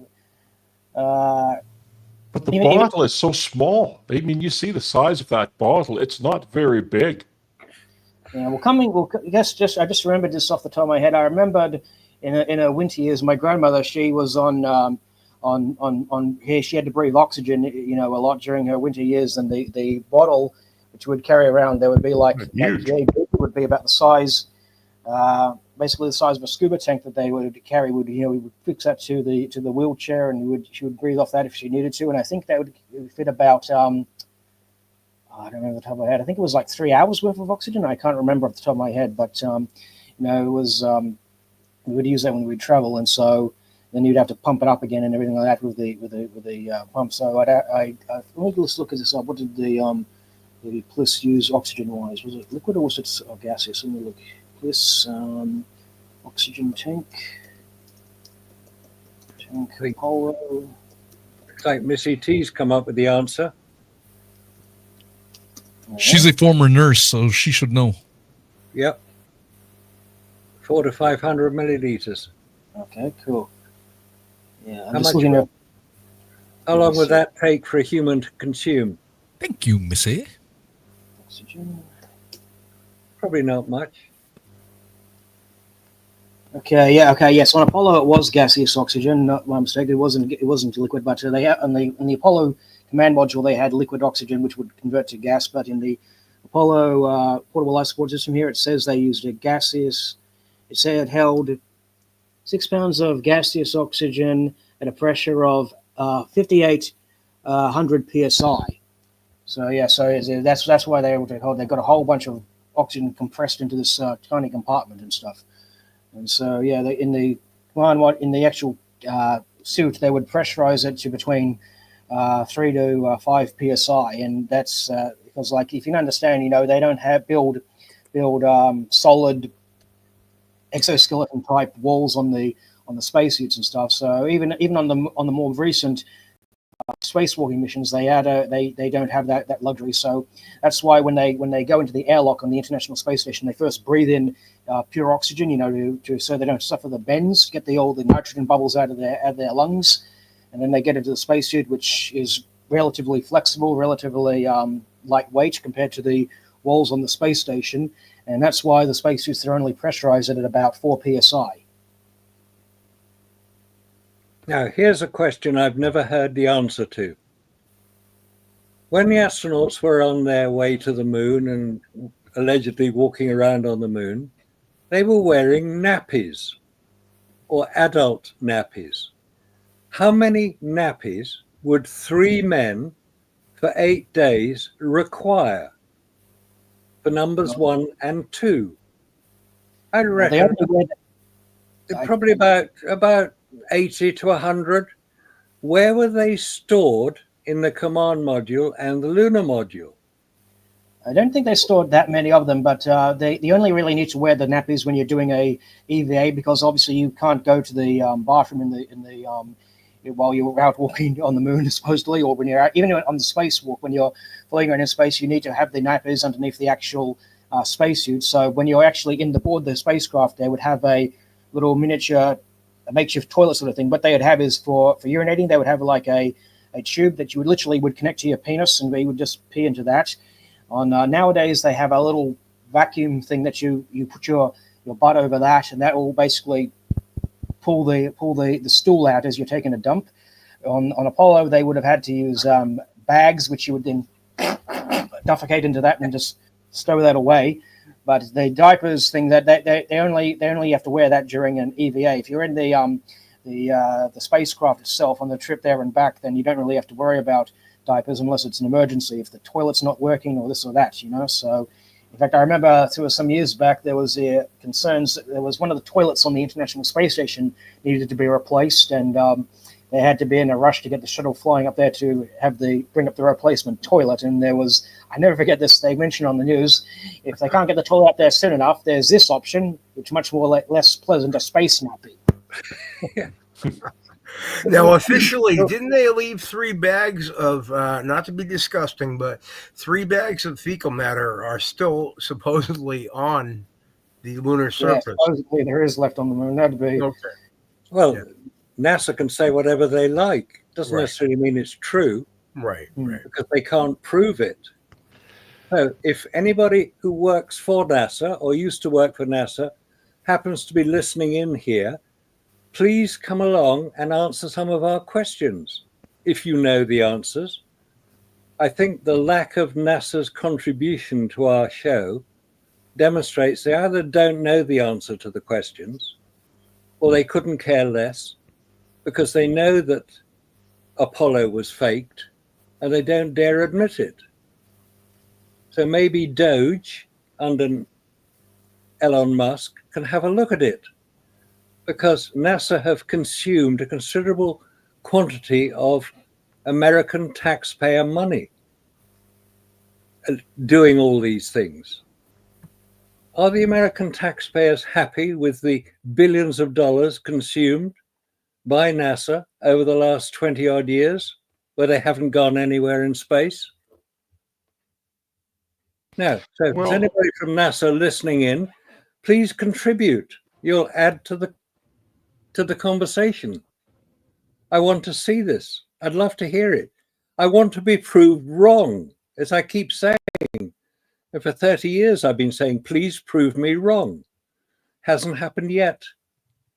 I don't think it's ever going to happen, because I don't think NASA have the guts or the intelligence or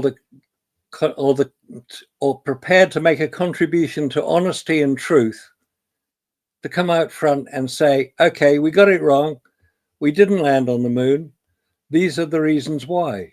And if they're good reasons, we'll accept them. We can understand that.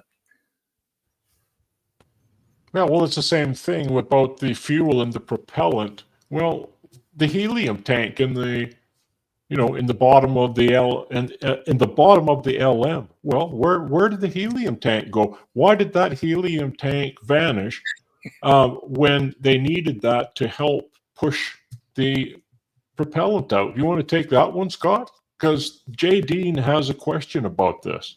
Well, yeah, the thing is with the fuel itself, it has to be maintained under pressure, and that's to help stabilize it for one thing. So it has to be kept at a liquid form.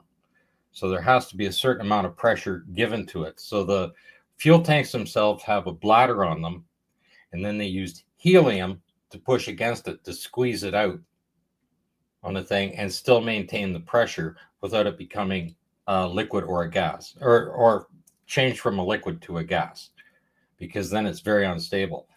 And just for technicality here on the thing, they claim that the oxygen in the craft was maintained at 5,500 psi, especially in the LEM and the auxiliary one in the OBS pack on the back of their head. And you can even see shots of it where the gauge is showing 5,500 psi. Well, that's not a gas, that's a liquid, because when you take and you compress oxygen, and I just looked it up to make sure I was exactly on, because I do have it somewhere listed. 723 pounds per square inch will take at room temperature. It will turn oxygen into a liquid. So at 723 psi, or to make it a liquid at 1 atmosphere, it's minus 191 degrees Celsius. So you can do it either of two ways. So if it's down to 5,500, it's already like by the time you hit 723 pounds on it, it becomes a liquid. Okay, and what you want to do, the reason why they pressurize the tank farther than that is so that it stays a liquid as it's being used. All right, then what happened when they put the rover on there?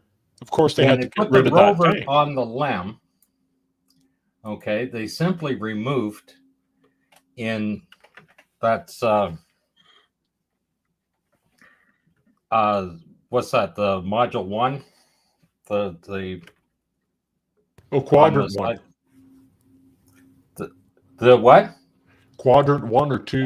Quadrant run 1. Yeah. As you go around, and it counts counterclockwise from the ladder. That's where the helium tank was. That's where the so-called extra batteries were for the PLSS, and that's where they had the CO2 scrubbers in there for the PLSS tanks, were all in the quadrant 1. All of that had to be removed to put the rover in quadrant 1. And the way the rover is designed, even the way the wheels fold up on the exact angle so it fits in there perfectly. That's all fine and dandy how it works. But nowhere is this helium tank relocated in the descent stage at all. It's not there at all. They just simply remove it, which means, you know, they didn't really care about having a helium tank to pressurize it, because it's all a simulation anyway, right? And the second thing is they claim that they had 25,000 pounds of fuel in the descent stage, then 21,000 pounds, then 19,500 pounds, and then 18,500, depending what document you read, right? On there, the size of the tanks are basically 1 cubic meter apiece. And in liquid form, you're nowhere near 18,000 pounds of fuel. Okay? Even if you take the entire section where the tanks are stored on there and filled it completely full.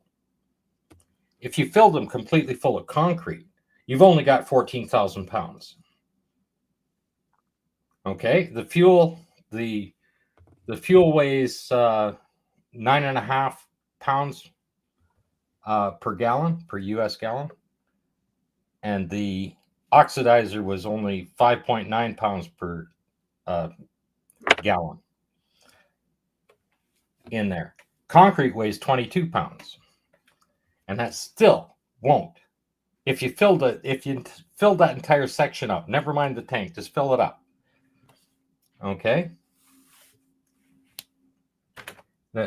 Like, you're only at 14,000 pounds if it was pure concrete, at the weight of concrete. Okay? Those fuel tanks, now if you take a look at any of the newer images of what they have for a lander, and the size of the tanks and the number of the tanks that are in there, That's what it really should be. Okay, there's a shot of the helium tank in there. All of that stuff in that quadrant was removed to put the rover in there, and it wasn't relocated anywhere. Okay, the entire machine is fantasy. And not only that, if you're going to put that much weight on one side, you're going to have to rebalance the entire machine. That's just another technicality. But you know, like that's just stuff that was done. The same thing with the PLSSs, right? When you look at the original documents, they had 4 hours of so-called oxygen with them, right? 4.5 hours of water was all they could carry. They never changed the volume size of any of those, right? And they went from 2.5 hours out to 8 hours out. Okay. If you were looking logically at the situation on the rover, you would have backup battery power, backup water, and backup oxygen on board the rover for any emergency when they're out on a trip. That just makes logical sense. As well as CO2 scrubbers, everything. They'd have a complete emergency kit on board that thing. It just doesn't make sense to do it. It's not logical. Right? I want to bring up something that apparently this individual has put in their question before and it wasn't addressed, and then they sent me another question via Twitter, and this is from Packy Mancard. He goes, I shared this before, but I would be really curious to hear everyone's take on the Firefly landing module support legs changing shape, and that we can only see 2 legs in the video. And he puts the sources here. So let's see. There is the Firefly. There's one picture there. And here are the 2 pictures. And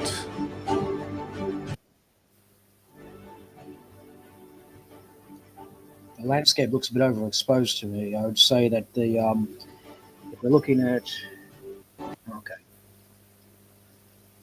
yeah. Okay. I can't quite tell if we're looking at it side by side, or if it's at an angle such that the 2 legs would be like this way or that way and stuff. But if they're both side by side, they're probably just overlapping each other. Those landing legs. I just wanted another comment in the chat here. There was somebody who asked a question about Voyager again. What they say? They asked, where was it? Here we go. Danny D. Sol. He asks, I want to know why I need to buy a new battery for my lawnmower every 2 years, but the Voyager probe batteries are still working 30 plus years in space. Well, as I mentioned earlier, the Voyager, they don't use batteries. They use radioisotope. It's basically a little radioactive source used to power the spacecraft. They use things like plutonium or uranium, to power the spacecraft. And as long as the thing continues decaying away, producing this radioactive power, as long as the radioisotope lasts, that's how long the spacecraft will last. And you can look up the half-life of these materials, and they tend to last many, many decades. So that's why it's still operational. So is that the consensus that everyone goes? I have a lot of questions about the Voyager still being out there, and maybe I'm the only one. I see Scott smiling. What are your thoughts, Scott? You're on mute, by the way. You're muted, Scott. Scott, you're muted. Scott, hold up. Scott, You're muted. You're muted. Okay. There you go. I say I'm calling there. I call bullshit on the entire program on the thing.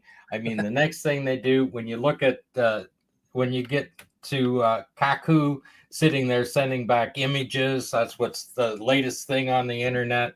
That's just bullshit, right? The Voyager is now capable of that, right? The slingshot of that, bullshit on that. I mean, you literally have to turn off it. If that is possible, if that is possible to do the slingshot event on that, you can create an electric motor that can continually go faster and faster and faster just by setting different magnets in different spots without anything. That's how that will work. And I realized the guy that wrote the slingshot effect won I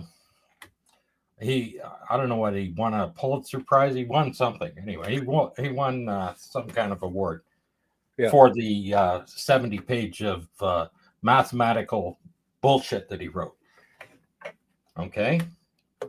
You literally cannot gain energy when you go past an object using the gravitational pull. As soon as you go by it, it's pulling you the other way, and it's going to take back that exact speed that you thought you gained. Yeah. Okay. It's a nice theory, but it doesn't work. There you go. So, and that's the thing. It's just Jared gave an explanation as to why, but I just wanted to confirm that I wasn't the only one that didn't buy that. And that's, but anyone hearing this is what I love about this panel. We don't always see eye to eye on everything. And so there are different schools of thoughts. It is possible if you bring another object in with a gravitational pull to reduce that, to pull it that way. But these objects aren't that close together. Look at how far you have to travel from the Earth before the moon starts to take over. Right? You look at the Lagrange zone where the gravitational pulls are equal. Yeah. Okay. You take a look at how far you have to get from the Earth to the sun, where that's equal. It's 1 million miles out. Right? You just can't be flying by a planet and the other one's out there as far as you want to throw it and think you're going to gain anything. It's just not going to happen. Marcus, you had a couple of thoughts as well? Yeah, I would go along with what Scott's saying there. That's where the James Webb Space Telescope is located, at the Lagrange point 2, I think it is. Yeah. Where the sun and the Earth have similar gravitational attraction, so it stays in one place. This diagram here is what is basically showing what a gravitation assist does. You see now, obviously in this example, the object is being flung back towards the direction it came, but it would depend on the angle, the speed of the planet in question, and because as I said, the idea is that as you're getting pulled towards the planet, your speed is increased because you're being pulled in by the gravity, and then you basically arc around the object in question. But unless you're going to enter, try to fire your engines to slow down, then you're just going to maintain all your velocity and get flung in whatever direction it sends you once the planet continues on its way in its orbit. That's the basic concept of the idea. So I'm not sure what Scott's point of contention is with this mathematics. Well, the gravity's, as soon as you start pulling away from that object, you're still being affected by the same gravitational pull. It's going to start pulling you back as soon as you start pulling away from it. Yeah, but the planet has continued on its orbit. The idea is once it's left the orbit, like if we got the moon orbiting the Earth, right? If you took away the Earth, right, the moon would just shoot off in a straight line. That's basically the same concept, right? In this case, the planet has continued on its orbit such that its effect of the gravity is reduced as it's going away, and so it's reduced. I see. As it goes away, as it continues. So you actually have to turn the gravitational pull off from the object for this to work. No, you just had the planet continues. You can't just do a sling. When you come into it, as soon as you start pulling away, that gravity is going to pull you right back down. Whatever you gained in speed, you're going to lose again. You have to have a third object that's close enough to use its gravity, right? Well, the That's idea what is claiming that they're doing this back and forth, but those objects aren't close enough to have an effect. Well, the idea is that the trajectory you get once the planet has continued on its path. The idea is, okay, they've circled around or sort of arced around this planet. It's continuing on the way. Now you're shooting off in a straight line. Your new straight line is towards the next planet. Right. But the gravity that you're pulling away from is the same gravity that brought you there, that picked the speed up. Well, it's the point is each planet has what they call a sphere of influence, you see, which is basically the surrounding volume in which the gravitational effects will be dominant, right? And so as the planet moves along its orbit, you're basically out of that sphere of influence now. Now you're just pointing towards your next target. That's basically the concept of it. Well, then, as soon as we take off for the moon, doesn't matter how fast you're going, we're going to get there, because you're saying as soon as you do that away from the Earth, gravity from the Earth doesn't matter anymore. You see, if you take Halley's Comet and it goes out there in 75 years to come around in that elliptical orbit, all of those other planets out there will affect it. So it's not going to come back around the sun again. It can't continue in that orbit if those other planets are affecting it, which they are. Over that 75 the only way it would come back. Yet it still manages to come back because the sun has that much force. Okay. Comets have what they call highly elliptical orbits. How do you continue to go away from the gravitational pull of the sun without energy? Can't happen. Just can't happen. If Halley's Comet can't do it, it can't do it. Well, we have highly elliptical orbits with not just comets but also spacecraft around the Earth. You know, like even a mission to the moon, right? Manned or unmanned, doesn't really matter. And a translunar trajectory is essentially a highly elliptical orbit whose apogee basically takes you within reach of the moon's orbit. The idea is that if the moon isn't there, then it would fall back down towards the Earth and continue along this elongated path. If the moon is there, then the trajectory will be altered by the presence of the moon. And from there, you either have the option of entering lunar orbit or letting the moon continue to alter the path as you move around. That's how Zonda got back to the Earth. You know, it was basically sent on this highly elliptical orbit. Right, the moon comes along, it alters the Zond 5's trajectory, and it swings it back towards the direction of the Earth. So why does it take? Why does it take 6 days now to get to the moon instead of 3? It depends on what kind of trajectory you're doing. Like if some spacecraft are sent it there. The most fuel efficient design was done with the Apollo program. They worked out all of the mathematics to use the least amount of fuel. So even if they had a problem when they came around using the gravitational pull of the moon to bring them back facing the Earth, right? That they could come back without using any fuel. Yeah, that's the free return right back. All of that. So when they calculated the amount that they had to slingshot out of the Earth at and do the translunar injection, right? It was 25,600 miles an hour or something like that.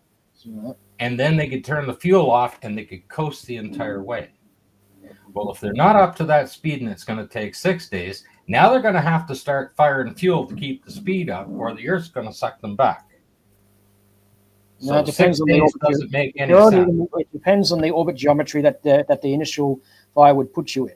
You know, some spacecraft they opt for a high elliptical orbit, which they ignite later on and extend the height of the altitude over several months. You know, like certain unmanned craft, they do that. Some of them are a bit more direct with much more powerful initial transmoon injection burn. And as I said, it depends on the orbit geometry. It depends on the power of the boost that you initially have to get you into this different.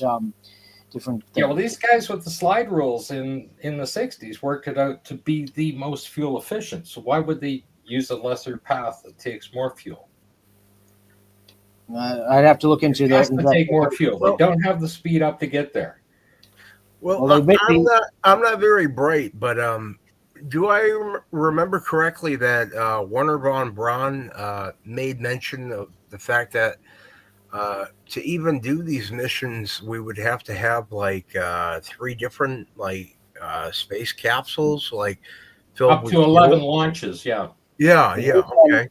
Yeah, his missions opted for Earth orbit rendezvous, in which basically you have the spacecraft in Earth orbit, and basically he would fill up the tanks, then send that out to the moon, and then they would land on the moon and then come back to Earth orbit to basically enter the thing. There's many different options for getting to the moon. There's what's called direct ascent, which involves sending the one single capsule towards the moon and then land on the moon. Some of these direct descent proposals don't even consider entering lunar orbit first. They just propose landing straight to the surface, no entering the Earth lunar orbit first, just going straight to the surface of the moon and back again.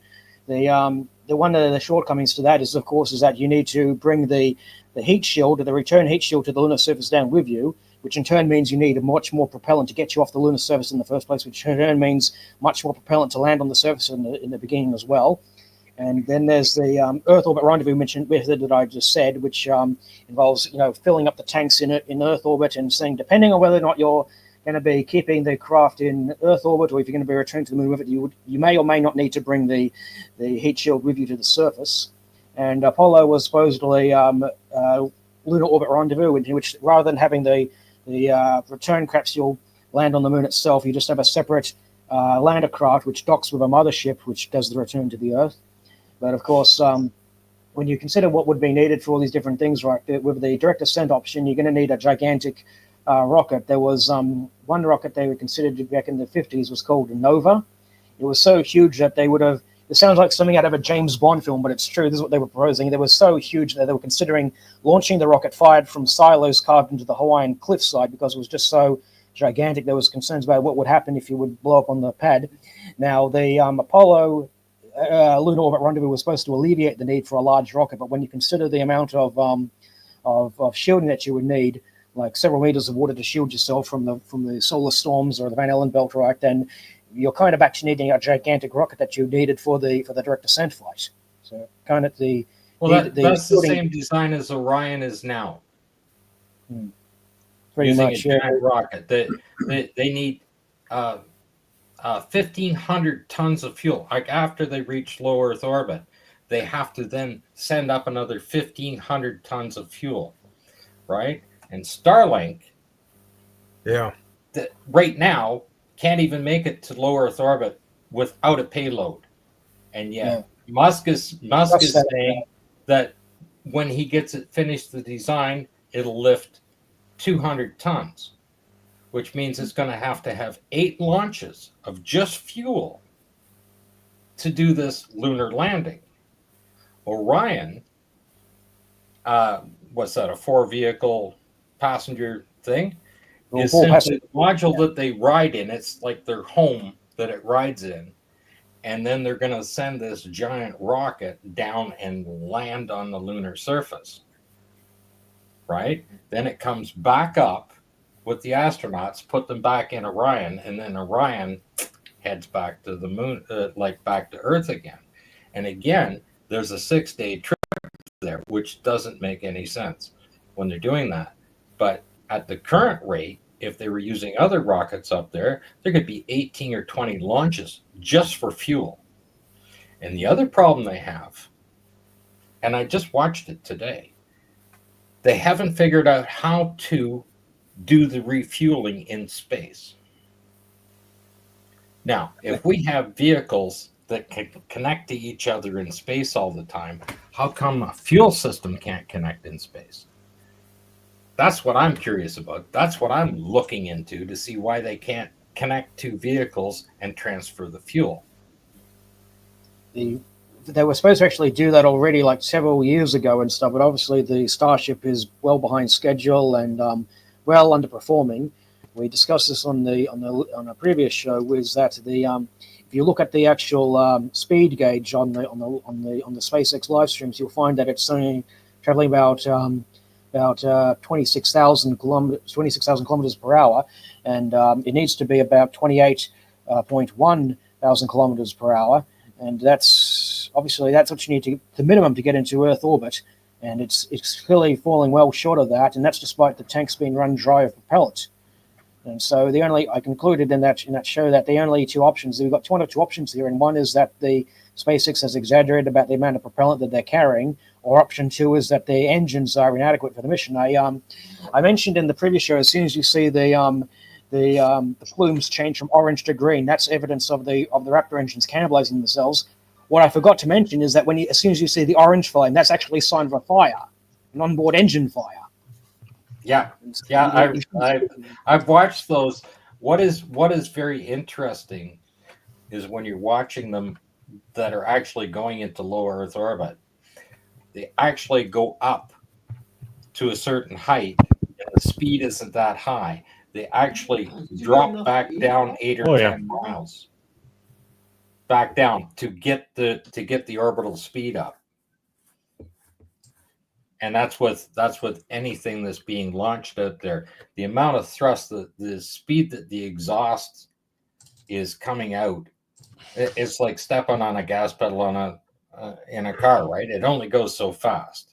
So to get the orbital speed up, they have to use a bit of gravity to pick that final speed up when it's coming back down. And that's why you see all of a sudden they're running up at a certain speed when they're showing them coming into low Earth orbit, and then that last 5,000 kilometers an hour just picks right up all of a sudden. It's there within 15 or 20 seconds, right? But you look at their altitude, they're actually coming back down. They're actually dropping down. They're using the gravity of the Earth to pick up that initial speed, and then they level it off when they cut the engines off. That's how they get into a low Earth orbit, and it's always been that way. Because the fuel only burns at a certain speed. It only expands at a certain rate. Now, do you guys think we're actually going to go? Supposedly, I don't think we got there to begin with, at least not with manned probes and everything. But do you guys think that they might, the government may have to, admit to certain things about, fakery or whatever when it comes to 1969 to 72? Do you guys think that mankind may actually get to the moon? Well, I think for such a confession, they'll probably wait until the last of the Apollo astronauts are dead, because when the dead can't be called in for questioning, for public hearings or this or that.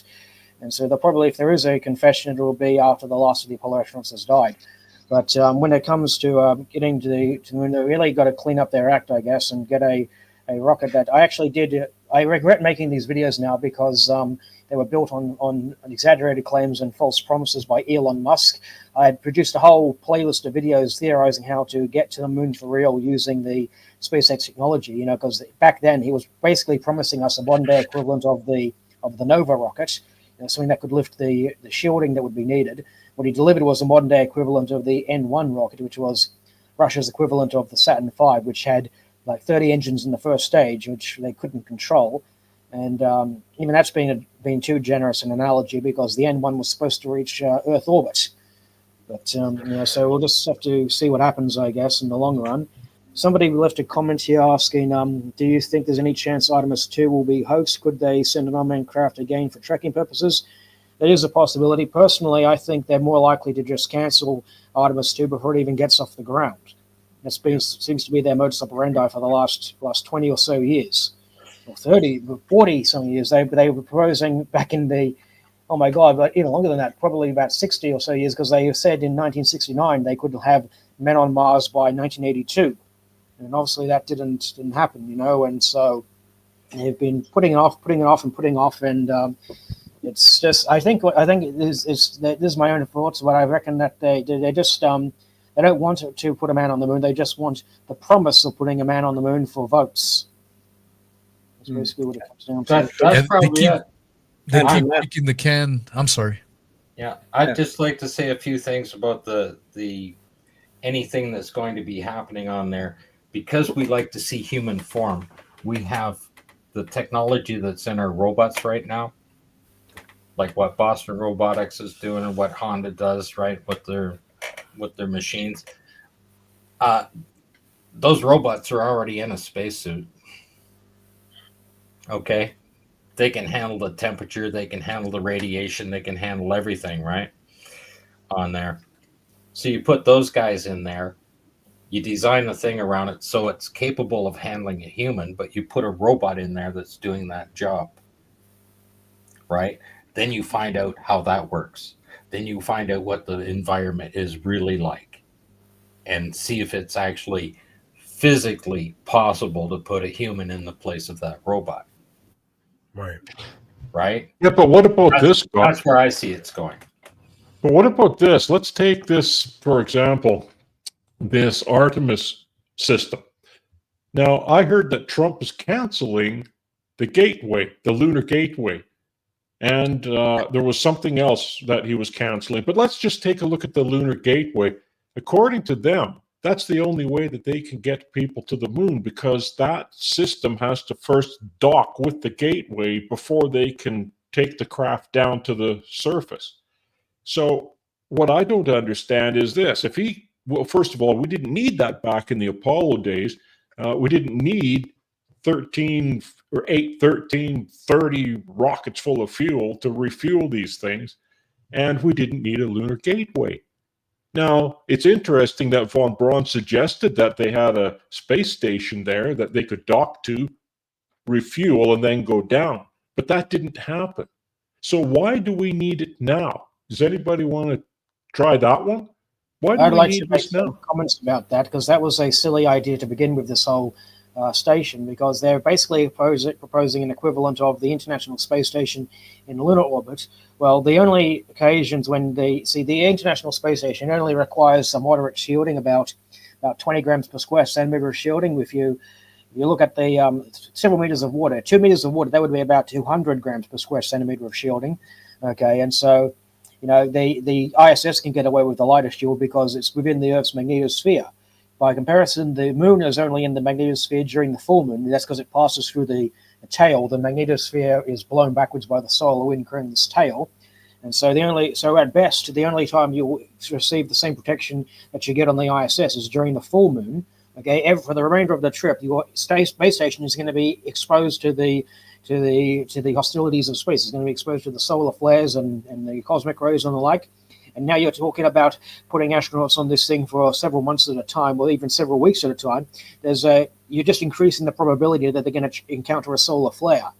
And so, and remember as well, we talked about how the Starship is going to need about 20 or 30 refueling missions. That's just in Earth orbit to send it out to the moon. If you're going to be keeping it docked to the gateway, that means you're going to have to send all these additional trips to refuel it in lunar orbit. And each one of those tankers are going to require another 20 or so missions to send them to the moon and stuff. What is the point of that? It would make much more sense to have the thing docked with the International Space Station, such that it's more closer to home, so you can refuel it. Okay, and so it's what they're proposing, which is not a viable option. Now, just to remind you, the other thing that Trump was proposing to cancel was the SLS rocket, which is what they used to send the Orion capsule.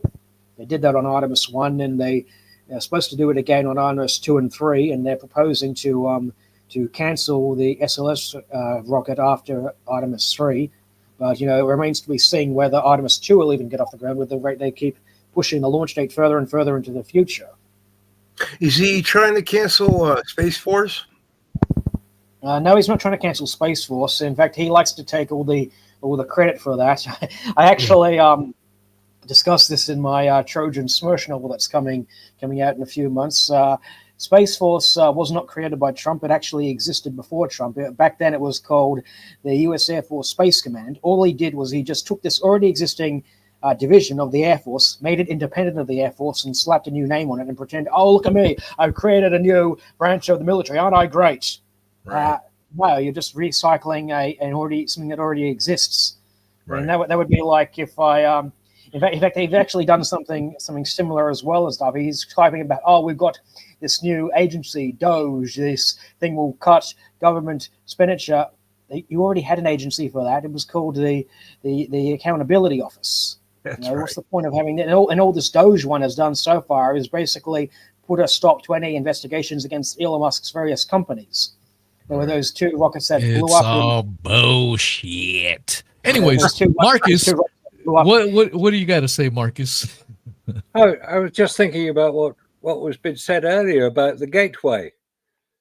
We heard that the gateway was so necessary for the landing of Orion, the use of Artemis. It was going to be in some ridiculous orbit that was making it 6 days to do it.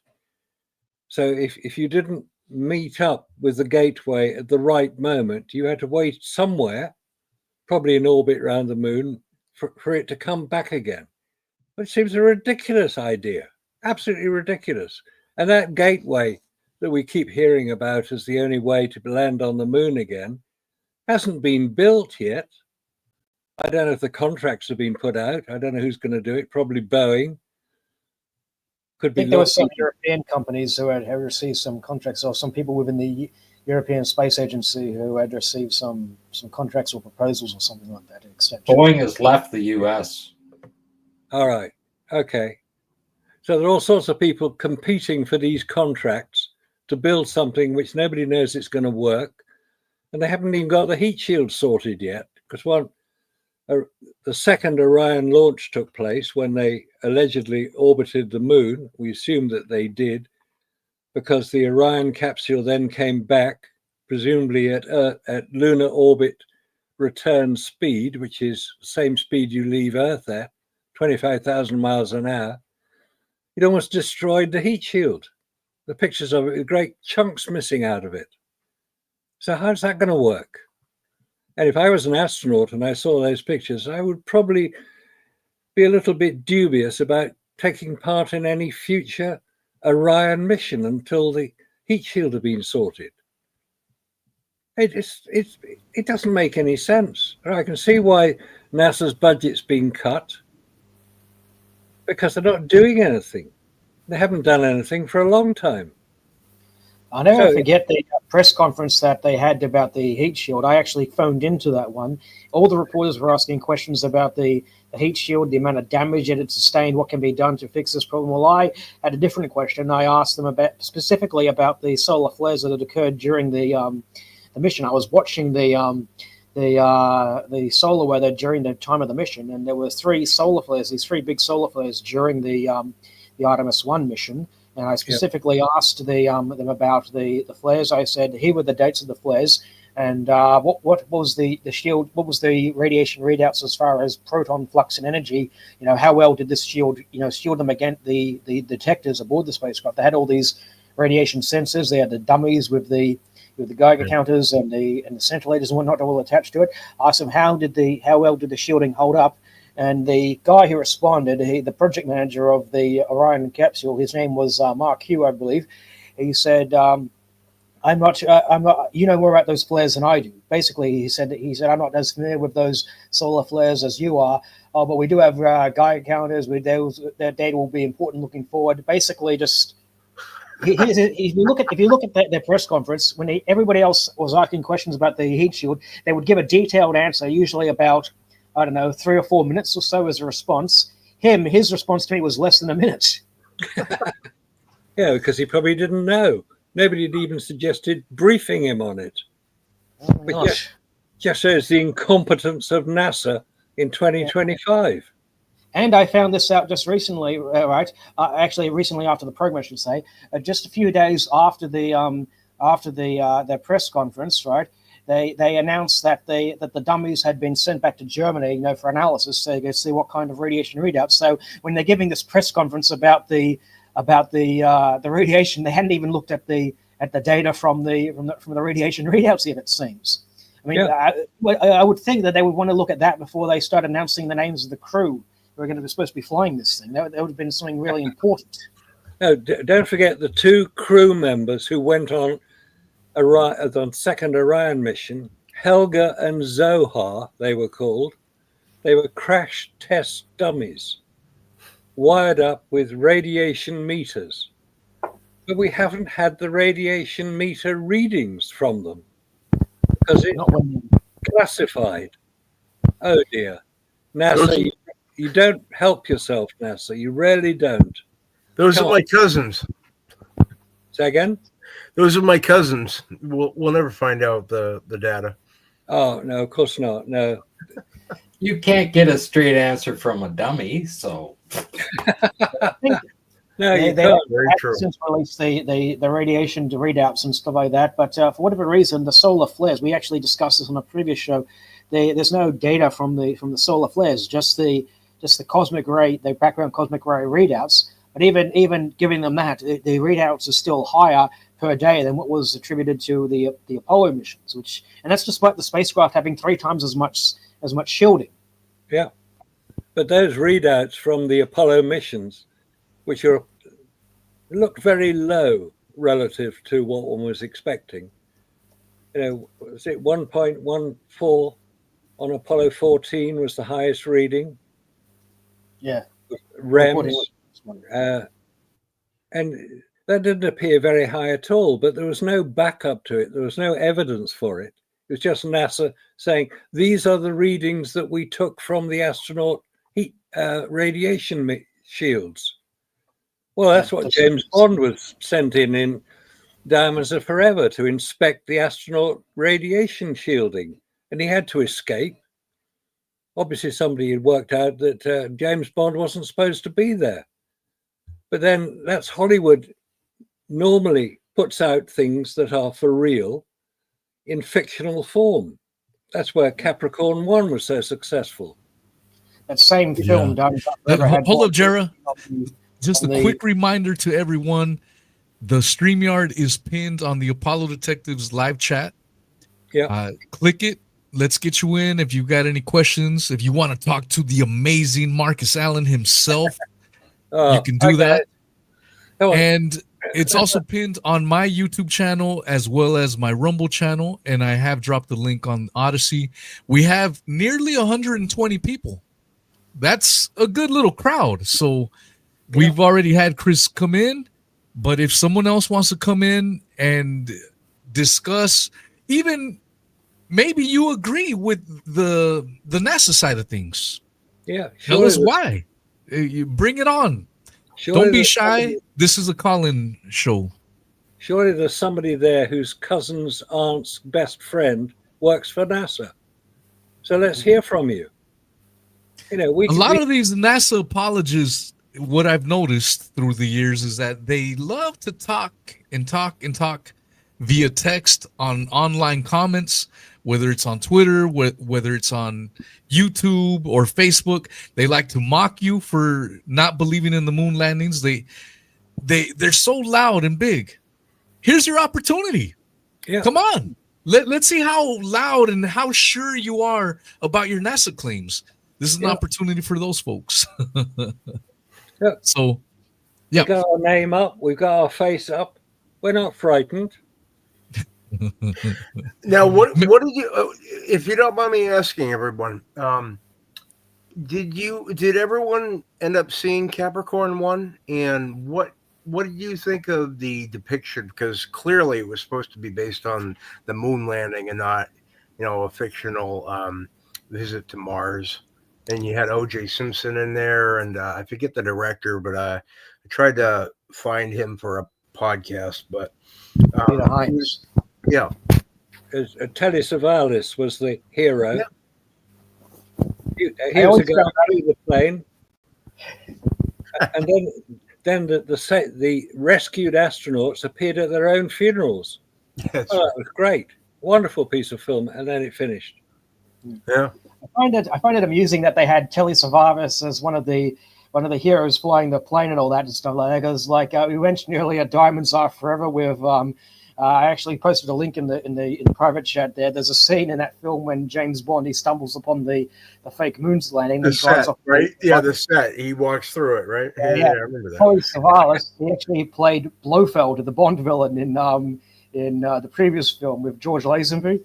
Yeah. But anyways, back to Capricorn 1. Obviously, I think it was obviously based on Bill Kaysing's book. They borrowed heavily from that with the premise of the astronauts not being on the spacecraft. There is some inaccuracies in that regard and stuff. The premise of landing a lunar rover, a lunar module on Mars, that wouldn't work unless you're going to, because you'll never be able to survive the re-entry in that thing unless it's got its own heat shield, right? Even then, you have to launch there. It's not aerodynamically shaped for taking off in an atmosphere, and so but it's not too far off from what they were actually considering back in those days. They had what was called Apollo applications, which was basically all these ideas for post-Apollo missions, and one of them was the manned Venus flyby, which was basically a flyby of not just Venus, but also of Mars potentially, where they would basically fire the S-4B out towards, there's that James, this there's that James Bond thing there. It had to have been shot. I don't know when they were filming that, but it had to have been shot after Apollo 14, obviously, because they got Sean Connery using the hitting golf balls on the moon set here. Back to Capricorn 1. They they had a proposal to send astronauts around Venus and around Mars, basically what they called the wet workshop, in which there's a difference between a wet workshop and a dry workshop. A Skylab would be a dry workshop in which you actually assemble the space station on the ground and then launch it up to space as is, whereas a wet workshop is once you've got the spent rocket stages, you basically convert the spent rocket stage into a space station that you then live in. That was the proposal for the Venus and Mars flyby. The idea was you would send the Saturn V out towards Mars or Venus, and then once, rather than jettisoning the S4B stage, you would dock with that and just convert it into a living quarters, a space station where you would live in that. How are they going to survive the radiation and stuff? That doesn't make any sense because, like, you know, on Apollo they say, oh, the astronauts were lucky there was no solar flares. Well, spoiler alert, there was solar flares. You can look up the records. And well, a mission to Mars or a mission to Venus is just going to guarantee a chance of encountering such a solar flare. And so obviously no one really thought that out. So what's depicted in Capricorn 1 with the launch of the Saturn V out to Mars, it's not too far off from what they were proposing, you know, in the Apollo Applications project. I actually have the novelization of Capricorn 1, right? And there's a passage here, right? There's some additional scenes they weren't in the film, right? Where they actually address this one plot hole in which like, how did nobody see the astronauts getting onto the truck that took them away and stuff? They actually address that here in the book, right? There's the reporter character played by Elliot Gould. He basically approaches the NASA center, and he basically asks about this. And they say, oh, there was some problem on the launch site that they needed to quickly check and fix, and everything was fine and stuff. But here's the thing: they actually have the reporter being a bit more savvy, because they got this section here. Here he's watching the newscast while he's waiting to be met by one of these NASA guys. He's waiting there watching the news feed. It says here, in the CBS broadcast booth, Roy Weaver was looking earnestly at the camera and saying, the spacecraft has now passed through the Van Allen belts, but the dose of radiation they received was rather less than what you would get from a chest X-ray. Caulfield thought, oh shit. Caulfield is a character. So they had Let's bring in just a minute, Jared. Let's bring in another caller, Mr. SE Montreal. What's up? How are you? Welcome to the stream. Well, thank you for having me. I'm good. How are you guys doing? Doing great. Yeah, Great. well. Right, great show, gentlemen. I wanted to touch on the refueling. I kind of put it in the text, and I know you guys are aware of Dustin from Smarter Every Day. Yeah. And I know you guys are aware that he addressed NASA engineers, and he told them that in order for them, like he did the calculations, by the way, he's an engineer and so is his father, right? So I guess that's why he got the chance, yeah. So he told the engineers that in order for them to make it to the moon, they would have to refuel 8 times in orbit. And as a matter of fact, he said they would have to do one extra one because they would lose the fuel due to heat, I think he said, or pressure, I forget. It's boil off. He said they would lose it too. Right. So cryogenic propellants. Sorry, go on. They were using cryogenic propellants, liquid oxygen and liquid methane, which requires sub-zero temperatures to keep in liquid form, right? And because the tanks, they need to be as lightweight as possible to keep the mass down. Okay, when you're lifting this thing, heavy means expensive to launch, and expensive to launch means obviously it's more fuel. That's where the expense comes from. And so once it's in space, okay, on the launch pad it has all these air conditioning units to keep it liquid, and if it starts to turn back into a gas, they have to vent it out. You might remember those clouds of vapor seeping down the side of the thing. That's literally the liquid, the gaseous oxygen and the gaseous methane being vented out, and it's so cold that it freezes the air in the water vapor around it into these ice crystals, which we see these little clouds. Okay, but once you're in space, you don't have any of the air conditioning units anymore, and so over time, the liquid oxygen, the liquid methane that's in there, it's going to convert back into a gas, and you have to vent that out to avoid the tank rupturing. And so now you want to basically you're going to have to send up several missions just to account for all the fuel that you've lost to boil off. Right. I recall him saying they would have to launch one more rocket just because of what you just said right now. Correct. Yeah. So the question is, right, obvious, if they need 8 or 9 refuelings right now to do it, how did they do it in 1969 without doing that? That's the question. Because it never happened in They never did it. Yeah. Yeah. Exactly, Marcus. There's been some, I was just going to say there is a bit of a difference between Artemis and Apollo, because the Artemis is this gigantic rocket that you literally want to land something the size of the S4B on the moon and stuff like that. So you're going to need a lot more propellant for that. But getting back to the whole thing that I said about the mass of the shielding, if you actually put the adequate shielding on there, you're going to be back to needing a gigantic rocket to get you there in the first place. And so it's, the shielding penalty kind of defeats the purpose of the lunar orbit rendezvous approach. Right. There's another issue, right? If I may. If you hear how they say this happens, right? In other words, they reach orbit, they do their slingshot, right? If I recall, and then they go out, right, towards the moon. Now, without any fuel, it's like a slingshot effect. And they even say that midway, I'm not sure where, it goes down to 0 when they leave Earth's gravity well, and then it speeds up again. So what is it? Which is it? Do they need fuel, or do they just do that? Like, you know what I'm saying? You need fuel initially to make the translunar injection burn, and for the rest of the idea is, as I said before, each celestial object have what they call a sphere of influence, which is the volume surrounding it in which the a smaller object will be affected by that planet's gravity. And so the idea is to basically fire you into this elongated orbit that takes you within reach of the moon. If the moon is not there, the spacecraft would simply fall back down towards the Earth and continue on this elongated orbit. But if the moon is there, then you'll enter the moon's sphere of influence, and that will basically speed you up. And unless you fire your engines to slow down and enter orbit, you'll basically be flung back towards the Earth, but on a radically altered orbit, essentially. Right. Very, very, very interesting, and very like Marcus said, it didn't happen. So yeah. So basically, NASA just made up a story of what they thought was going to happen, because a lot of people were working on this. There were 400,000 people working for Apollo, don't forget. And of course, they didn't know anything about any hoaxing going on.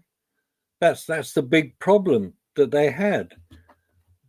The people working on Apollo, the 20,000 companies that were contributing to it as subcontractors, right across America, from Boeing in Washington State, Lockheed Martin down in California, the control rooms at Houston, the launch site in Florida, all the other, basically every state had a stake in Apollo. So it was necessary to make sure it happened. And the people working for Apollo, all the subcontractors, they knew nothing about any fakery or hoaxing or fraud. They weren't part of it. Probably 30 or 40 people at the most, the senior personnel. And as Bart Sibrel has publicized in his book, Moon Man, there were 15 people attending the filming of Apollo at Cannon Air Force Base in New Mexico. They included the senior personnel and the directors from Apollo, from NASA at the time. They had to make sure they got their story straight. It's a pity they lost all those telemetry tapes, which they suddenly can't find. And now we know that the photographs were faked as well, because photographic film, this stuff, doesn't work in a vacuum, or say it doesn't produce good photographs, as we've seen. So the whole thing was a fraud from beginning to end. Because America wanted to be the first on the moon, to beat the Soviets, that was the whole point of the space race. And as been mentioned previously, the Vietnam War was getting very unpleasant by this time. Something had to be the good news. Apollo was the good news. Whether it's real or not is totally irrelevant. People believed it was real because legacy media, as it's now called, the mainstream media at the time, the 3 TV stations that were broadcasting the whole thing, the respected Walter Cronkite, who was the commentator on it. If he said it was happening, of course, people believed him. They had no reason not to. So the idea that there were 400,000 people working on Apollo who knew about it is a ridiculous story. The memos telling them to keep quiet about it has never been produced because it didn't exist.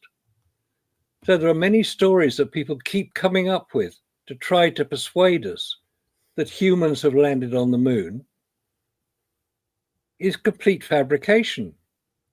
We're now beginning to find out that it's a complete fabrication because certain individuals, Jarrah White being prominent amongst them for his Moonfaker series, they were very persuasive films because Jarrah knows what he's talking about. David Percy, who wrote the book Dark Moon, probably the definitive book on the subject, have now exposed it. So why do we keep having to argue about men landing on the moon? Never happened. And if what I say is incorrect, please show me the evidence to demonstrate that.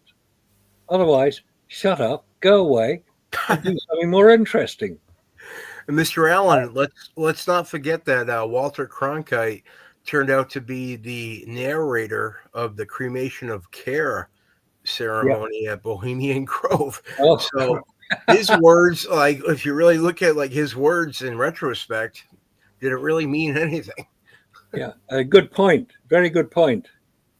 I have a point that I'd like to bring up too about this. People like to say, "Oh, all these people at NASA, there was thousands of people. They would have to be in on the sequel." No, they wouldn't. I've got an account here by Gene Kranz, the flight director of some of the Apollo missions.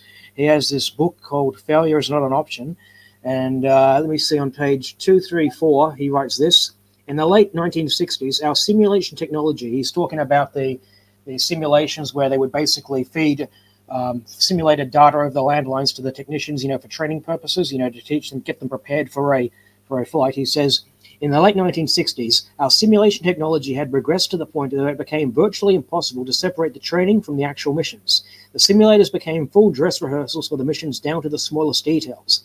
The simulator tested out the crews and the controllers' responses to normal and emergency situations. It checked out the exact flight plan, emission rules, and procedures that the crew and controllers would use later in flight. He also made similar comments on the History Channel, where he says the simulations were so real that no controller could discern the difference between the training and the real mission. So it can be argued that, the controllers, they can be fooled by simulated data or even, data that's, they don't have to care where the data comes from.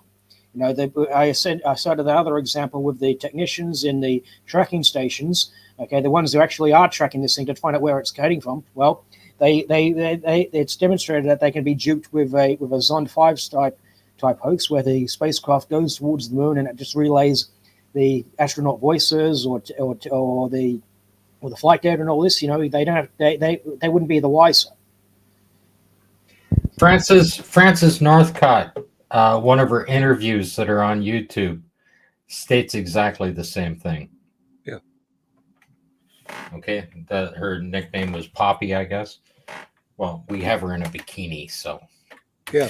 Oh, she's a lovely lady, Poppy. That girl. And like I said, if you can get a girl into a bikini, you can get her out. God, come on. This is a polite channel. And if you even remember, I think when the news networks were supposedly videotaping the live feed, wasn't it coming from Houston's transmission or whatever, like their headquarters? And it was like third grade or second grade, like they literally were filming a videotape, basically. What that was about was on the on Apollo 11, they had what they called a slow scan TV camera, which is basically in NTSC regions, they broadcast at 30 frames per second. In power regions like Australia, where I'm in right now, they broadcast at 25 frames per second.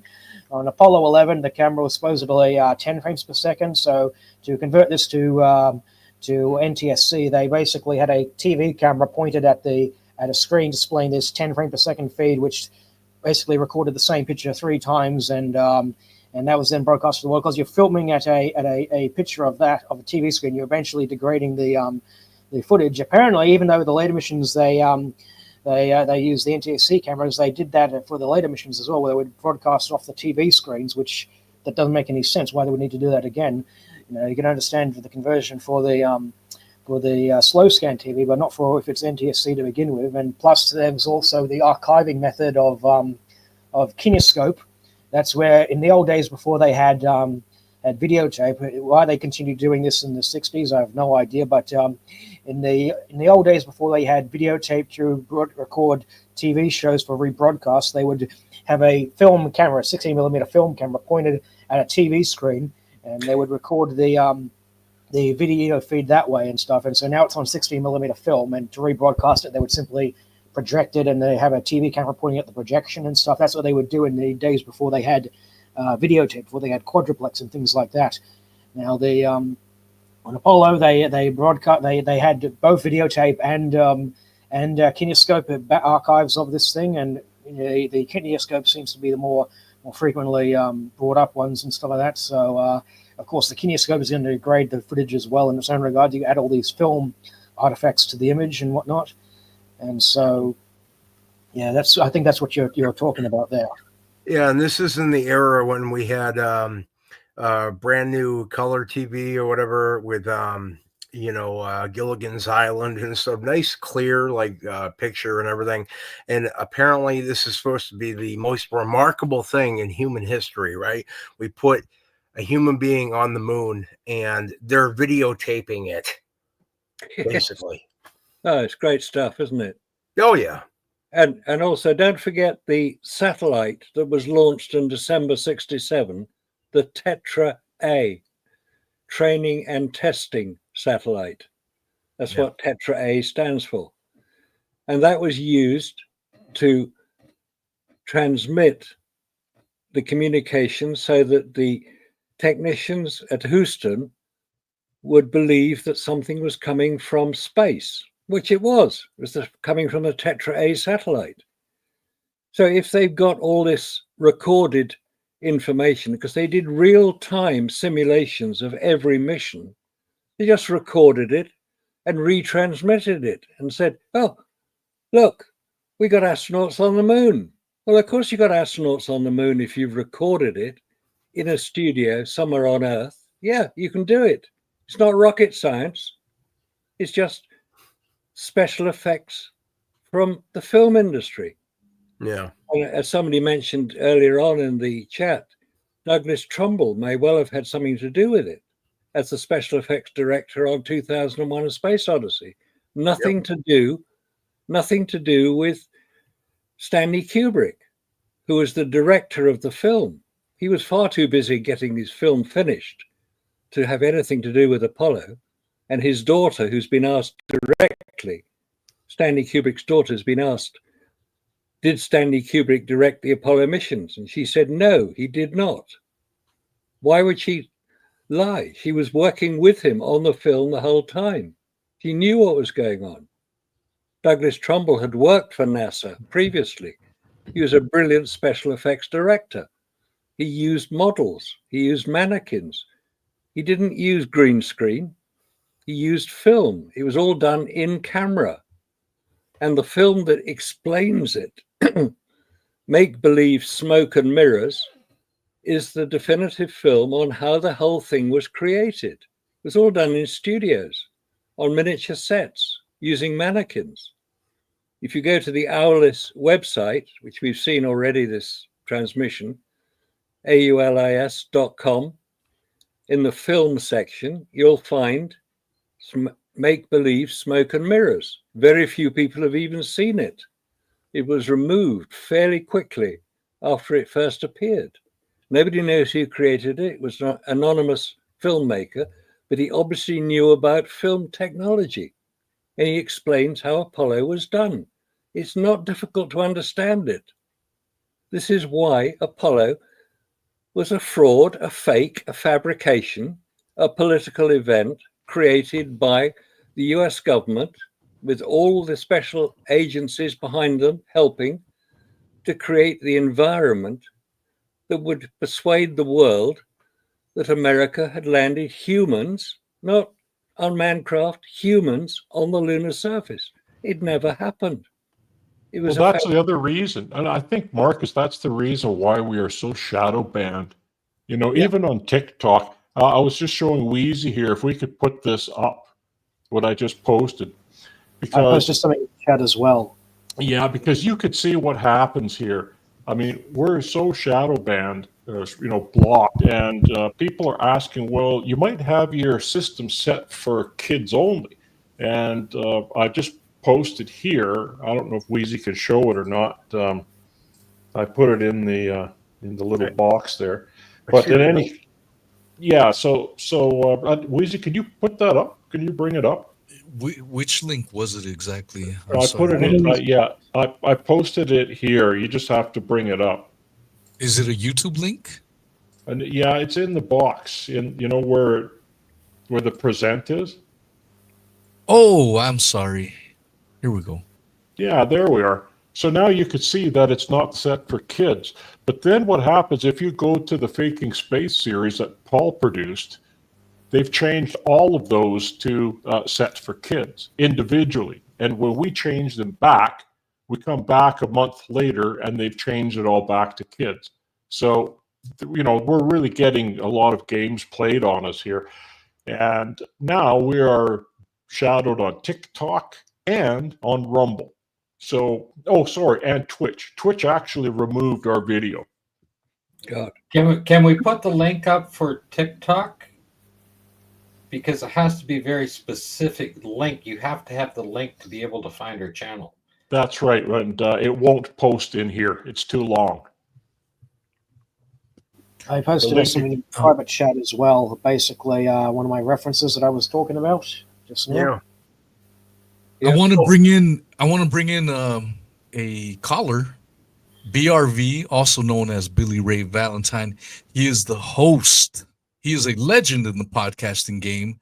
He's the host of the Infinite Fringe podcast, millions of downloads over the years.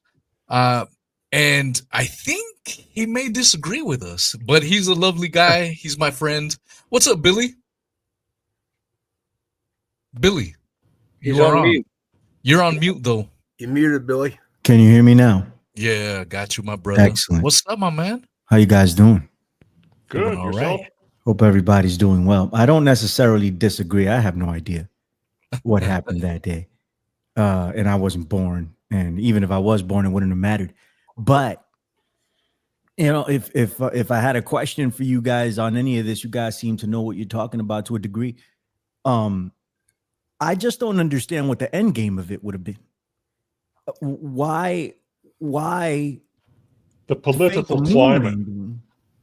And what's the end game of that? And there's the whole narrative about the Soviet Union, and they launched Sputnik, and they're saying that it was a whole competition. Wouldn't it have been easier to just sit back and let the Russians fake it, and then take that apart?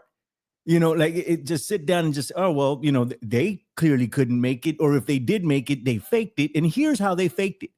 And let's say if the Americans did fake it, why haven't the Russians, the Soviet Union, legitly come out and just take this apart piece by piece?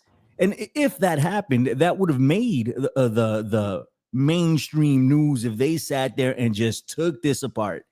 But that hasn't happened either. Can I take a stab at that? Yeah, man. Yeah, but Wheezy, just quick. I've showed video of the Russians faking one of their spacewalks recently. So they were doing this on both sides. So if one blows the whistle, the other one's going to go. The one blows the whistle, the other one. So yeah. To what end, Anyway. though? Then why are they playing a game of chicken here? Like it doesn't make sense. But the same thing with the Cold War. It was a game of chicken. Nobody won. Yeah, but they had nuclear bombs. That's a different situation altogether. This is going to the moon. Yeah, right? but they had. Yeah, but we're talking about food as well. The food and gas. Marcus, you want to take that one because this was another reason why this was going on. Yeah, in the Soviet Union, in the late 60s, early 70s, there was a famine. Their crops had failed.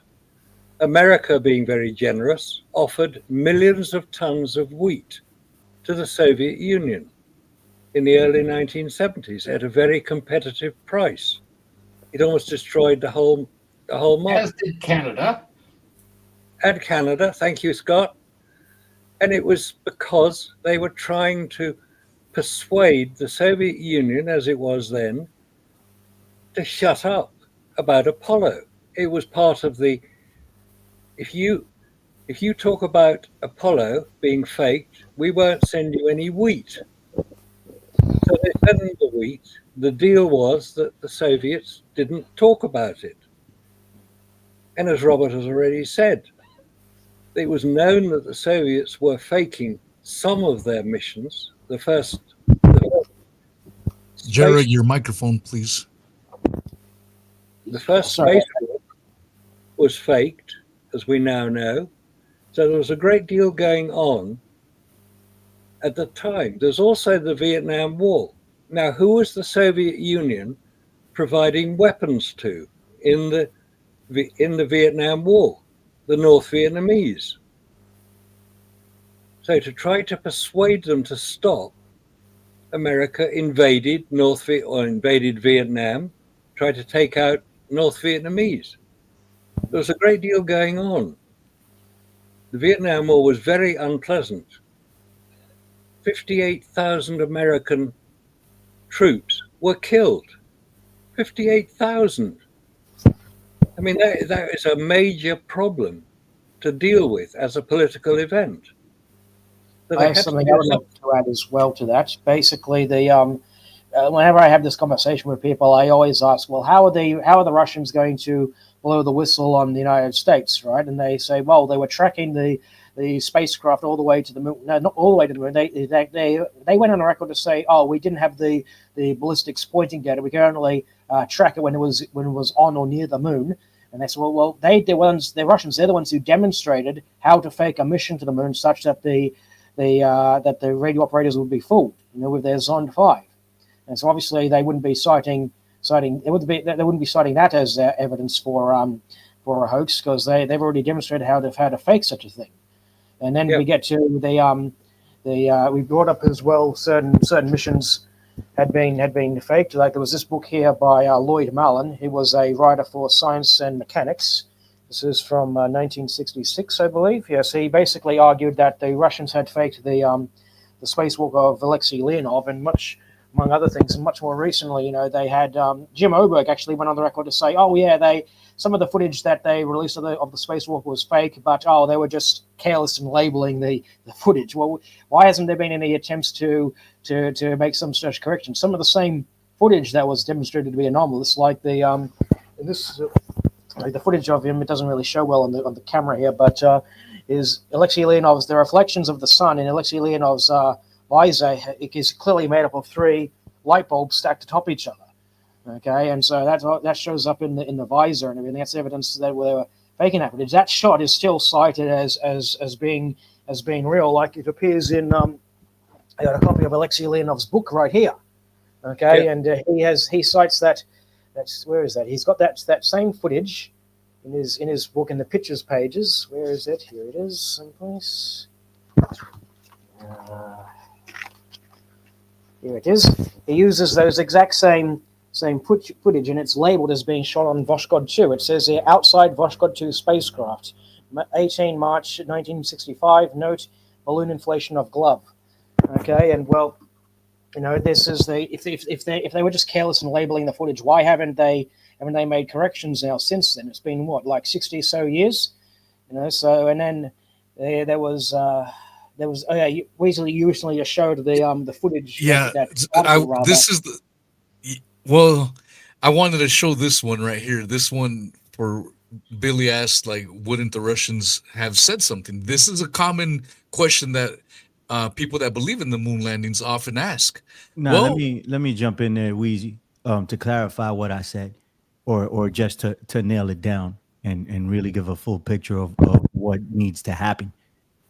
This is just some guy, right? He worked ex-Russian space chief who said it. I guess it has some weight to it to a degree, right? But if they really faked the moon landings, right, and they were doing it to spite the Russians in any sort of way, it should have been the official Russian position, the official position of the USSR, that hey, the United States is hoaxing the world here, right? And that's never happened to the point in my lifetime. But beyond that, a couple of points I wanna address. We're talking about the food. I really lost how that has anything to do with the moon landing. You know, maybe you guys can clarify at some point, but there's famine going on Earth right now. It doesn't necessarily, it doesn't affect in any way going to the moon, you know. And again, to the narrative that the Russians had faked it before, therefore, you know, the Americans can fake it. To what end? Why are the governments of the world collectively coming together to fake moon landings?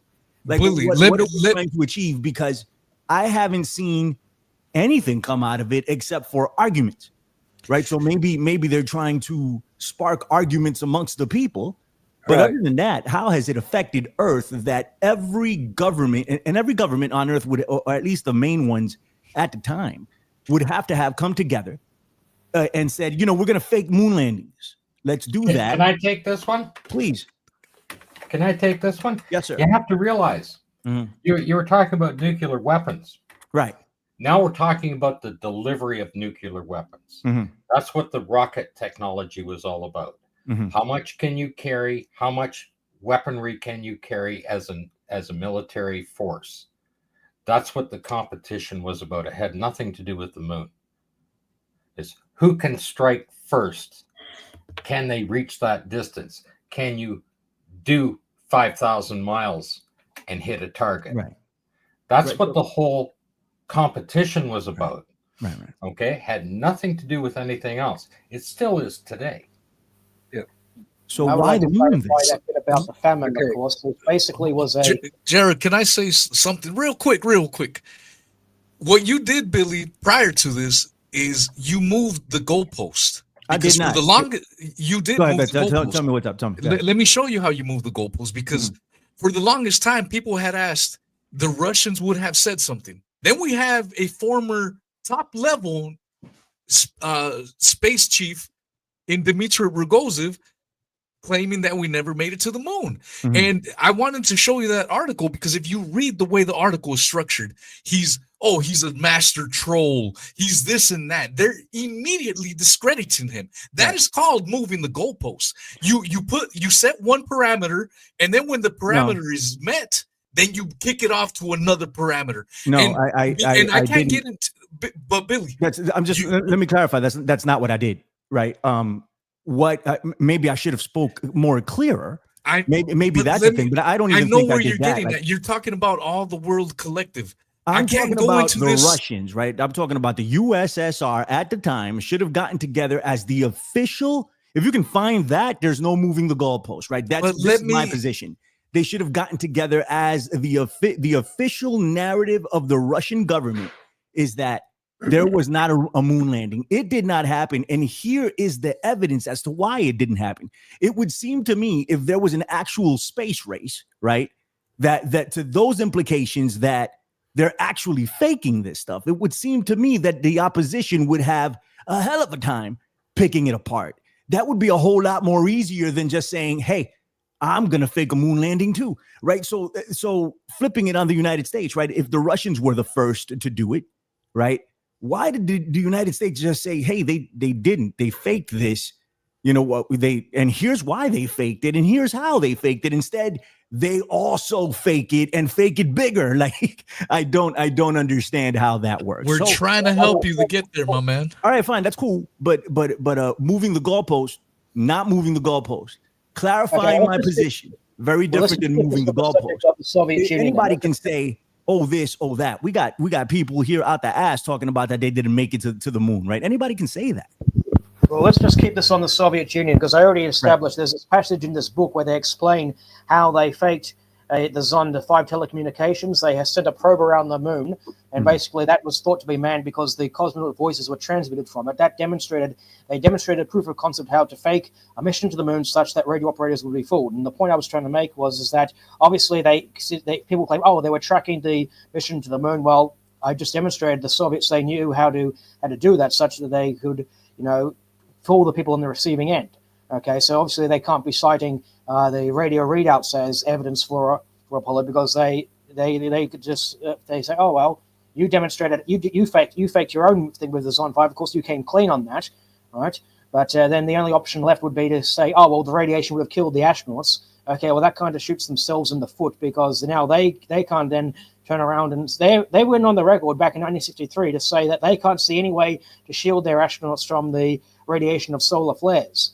Okay, so now if they were to call NASA out on that and then try to fake a mission of their own, because they had their own N1 rocket, right? All they needed was one N1 rocket to launch around the moon. Okay, in fact, even after the N1, they had all these other proposals with Energia, for example, right? If they were to try to pull another Zonda 5 hoax, I mean, this time, keep quiet about the true nature of that mission, the Americans will turn around and say, well, hang on a second, didn't you just call us out on the Apollo because of the radiation hazard? How are you guys there? What do you have that's different? So you can't really win if you try. And so the whole point about the famine that Marcus mentioned earlier is basically, for a more recent example, when the Chinese, they had all those human rights violations that were going on, the Americans, they turned a blind eye to that because they were good trade partners with the Chinese at the time. It was basically the same deal with the Russians with the whole wheat deals.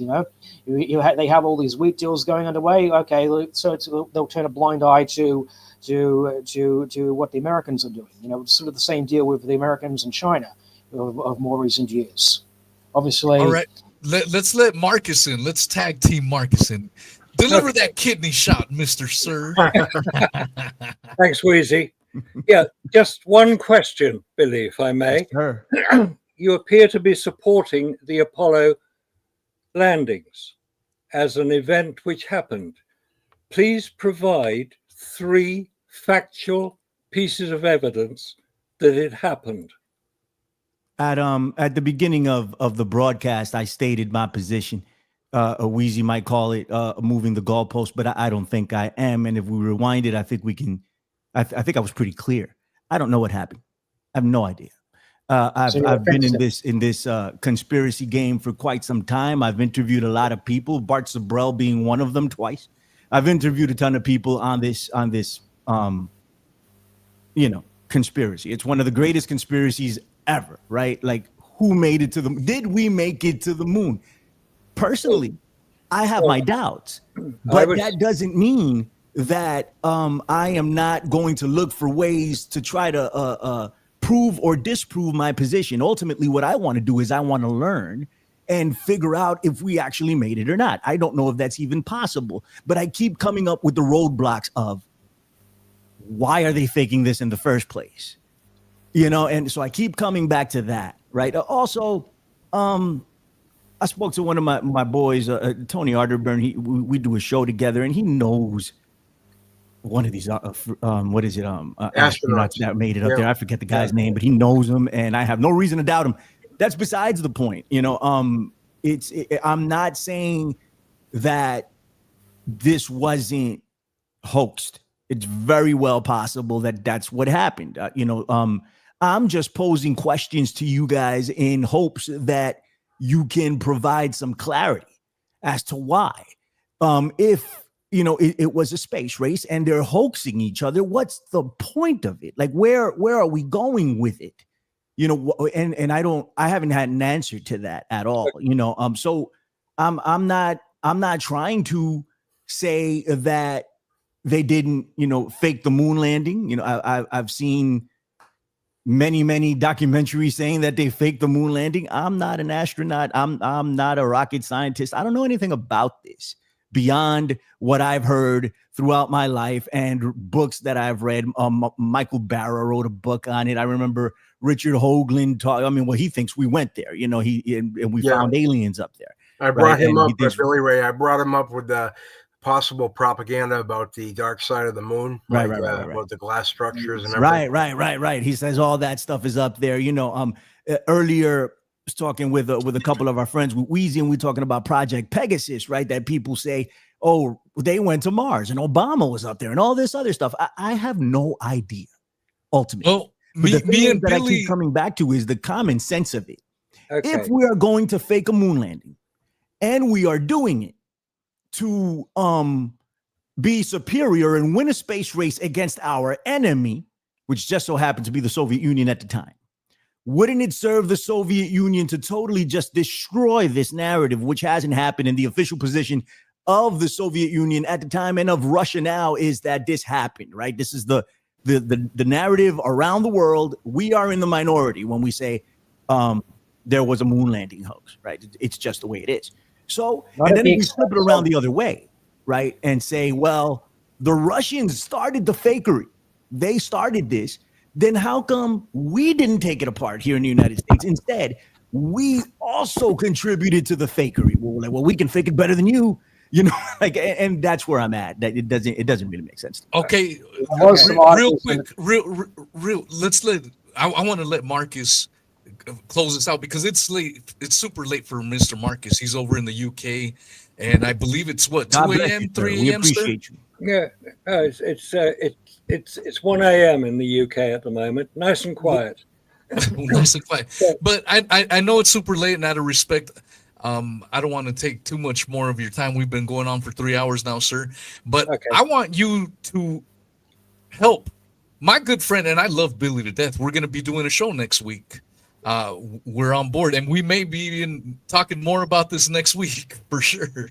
But Yeah. go ahead, Mr. Marcus. Okay. There are various physical reasons why humans, not machines, humans cannot get to the moon. They're very simple reasons. One is the heat generated by the sun. Now, in space, it's a vacuum, and you only get radiant energy from the sun. Mr. Marcus, with all due respect, I know this. I know the whole thing, right? And you've repeated it several times. You've been on the show many times, right? That's right. And with all due respect, I respect what you do and I respect what you're saying, but that's not my question, right? My question is, why are both of the superpowers of the world at the time and to this day continue a narrative that they've gone to the moon? Why are they faking it? If they haven't made it to the moon, why instead of doing the obvious thing, instead of doing the most practical thing, right? Because a lie, rubber lies, you just get caught up in it after a while. So instead of doing the most practical thing, if you were my enemy and you were faking something, I'd sit here and be like, yo, he's faking it, and here's how he's doing it. Yeah. So that's not what happened. So why hasn't that happened? And what is the end game of faking moon landings on behalf of the USSR and on behalf of the United States? What's the end game? That's my question, sir. Go ahead. Okay. Well, first of all, I'll just make this quick point here. Hang on a minute. There's a very good comparison today with the COVID nonsense. There were a lot of people said this is what happened. It leaked from a lab. It wasn't nearly as dangerous as we were told. But that is not what happened. We were told it was an extremely dangerous virus that was being spread through aerosols for touching. That was complete nonsense, complete rubbish. Why were people persuaded to do all the things that happened in the last 5 years? The distancing, the masks, the injections, because they were persuaded by their government. They were persuaded that what the conspiracy theorists, as they were called, the deniers, were saying was nonsense. It's now been proven that what was being said at the time was correct. But people, millions of people, were persuaded to follow their government's activity, follow what their government told them. Same with Apollo. The government said, this is what has happened. People believed it. They had no reason not to. They didn't have the communication we have today, which is why the COVID thing has fallen apart in about 5 years. And it's taken 50 years for Apollo to fall apart. There are many reasons why it happened the way it did. But the people we trusted to tell us the truth told us what to believe. We now know that that was a mistake. That's why I ask you, what are the 3 reasons that you can say that Apollo is real? I mean, it should be fairly straightforward. The photographs would be one, the films, the interviews, the books, the numerous magazines, the hundreds of hours of film. We want to believe that was true. It would be a wonderful experience to believe it was true because we have been told it is true. If we've been told it is true, why would we disbelieve it? We've spent many years pulling the story apart, producing the evidence you've been asking for. If you choose not to believe it, that's not our problem, it's your problem. Mr. Allen, I mean, again, with all due respect, the COVID and the moon landing, while you can draw some parallels about, fakery or whatever, that it still doesn't answer my question about let me have a go trying to answer about the moon landing. It still doesn't answer my question. Second, you're telling me, if you don't believe that the points that I'm giving you, I've already said that I don't know what happened in the moon landing. What I am asking of you, which you still fail to produce, and I don't know how else I should phrase this question in order for you to understand what I'm trying to tell you, is that what is the end game of any of this? Why would the USA fake the moon landing and Russia fake a moon landing? If everybody's faking it, wouldn't it just be easier to just say, hey, these guys are faking it and here's how they're faking it, but nobody's doing that. They just continue to fake each other to the next level. Like, I can do it better than you. And then the Russians stay shut about it for the most part. That's what I am asking. I'm not saying that any of you are wrong in what, because I am in no position to say that, right? I don't know what happened that day. And I am not saying that we made it to the moon either. I am just saying that there are holes in this argument. And I want to fill them so we can all hold ourselves to a higher standard and be able to argue more effectively. Yeah, it was an end. That's not happening here. It was an end in itself. The Apollo program was an end in itself. It was a relatively short-lived period of time. We all lived through it. It was an end in itself. It had to be seen to be believed, and it was believed. That was all it was. That's why they haven't been back. Nothing to do with money, nothing to do with politics. They didn't need to go back. The whole Apollo program was an end in itself. Sorry, Jara. Yes, I think I can answer his question in a pretty straight up thing. What was the ultimate end game? The end game was basically national pride and an appearance of superiority. Okay, and the reasons why the USSR did not expose the hoax, well, they would not expose it at the expense of pre-shooting themselves in the foot. Because as I said, the Soviets themselves demonstrated how to fake a mission to the moon such that radio operators would be fooled. Okay, so that's not going to be cited as evidence against them. And the other option would be the radiation argument. They were telling in the beginning in 1963 that they couldn't shield their own astronauts, their own cosmonauts rather, and it must be emphasized that their rockets were much more powerful, lifting much thicker walls. Spacecraft with much thicker walls than the Americans could lift at the time. Okay, and they couldn't see any way of shielding their astronauts from the radiation. So if they were to cite the radiation hazard as a reason why the missions were fake, well, they kind of shoot themselves in the foot, because then they can't fake their own mission at some later date. If they decide to, do a repeat of the Zonda thing and claim that, we sent an astronaut around the moon. Well, hang on, the Americans could then turn around and say, well, you just called us out on the radiation thing. What did you do different? So that's my take home message for that. Jara? Jara, yes. Jara, thank you for attempting to answer my question. That's the most direct answer to my question that I've had tonight. So thank you. I still think there's flaws to it, but I appreciate that. Can I give it a try? I got you in just a second, sir. The easiest thing would be if this is a matter of national pride, the USA should have just came out and said, well, look, they're faking it. We're doing so well that they're faking it. And they sit there and just say, look at how they're faking it, rather than fake something themselves. You know, well, like Go ahead. Initially, there was some people calling them out. This isn't a conspiracy book. This is actually an official popular science magazine that was published at the time. This is Science and Mechanics. I'd love to read that at some point, man. I'll give you my info. Send me a link to it or something. Thank you. Sure, I have. This is a physical copy, but I know there's a PDF floating around online. Right, it's got to be somewhere on the net, right?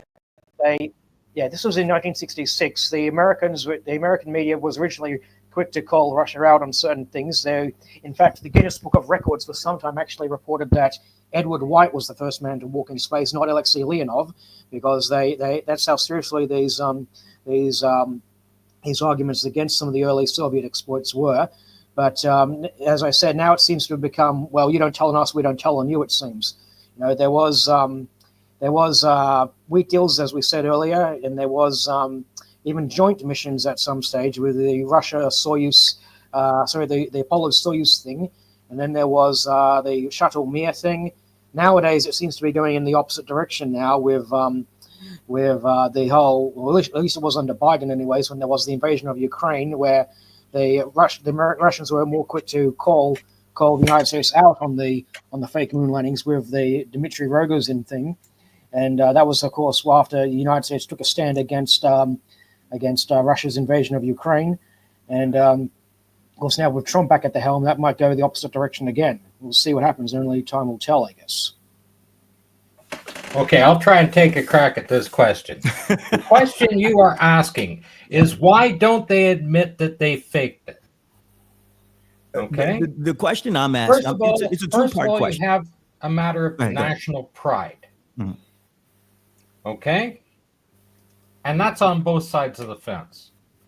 The second thing is they put about 5% of their gross national product into this infrastructure into the country. The money went into the country.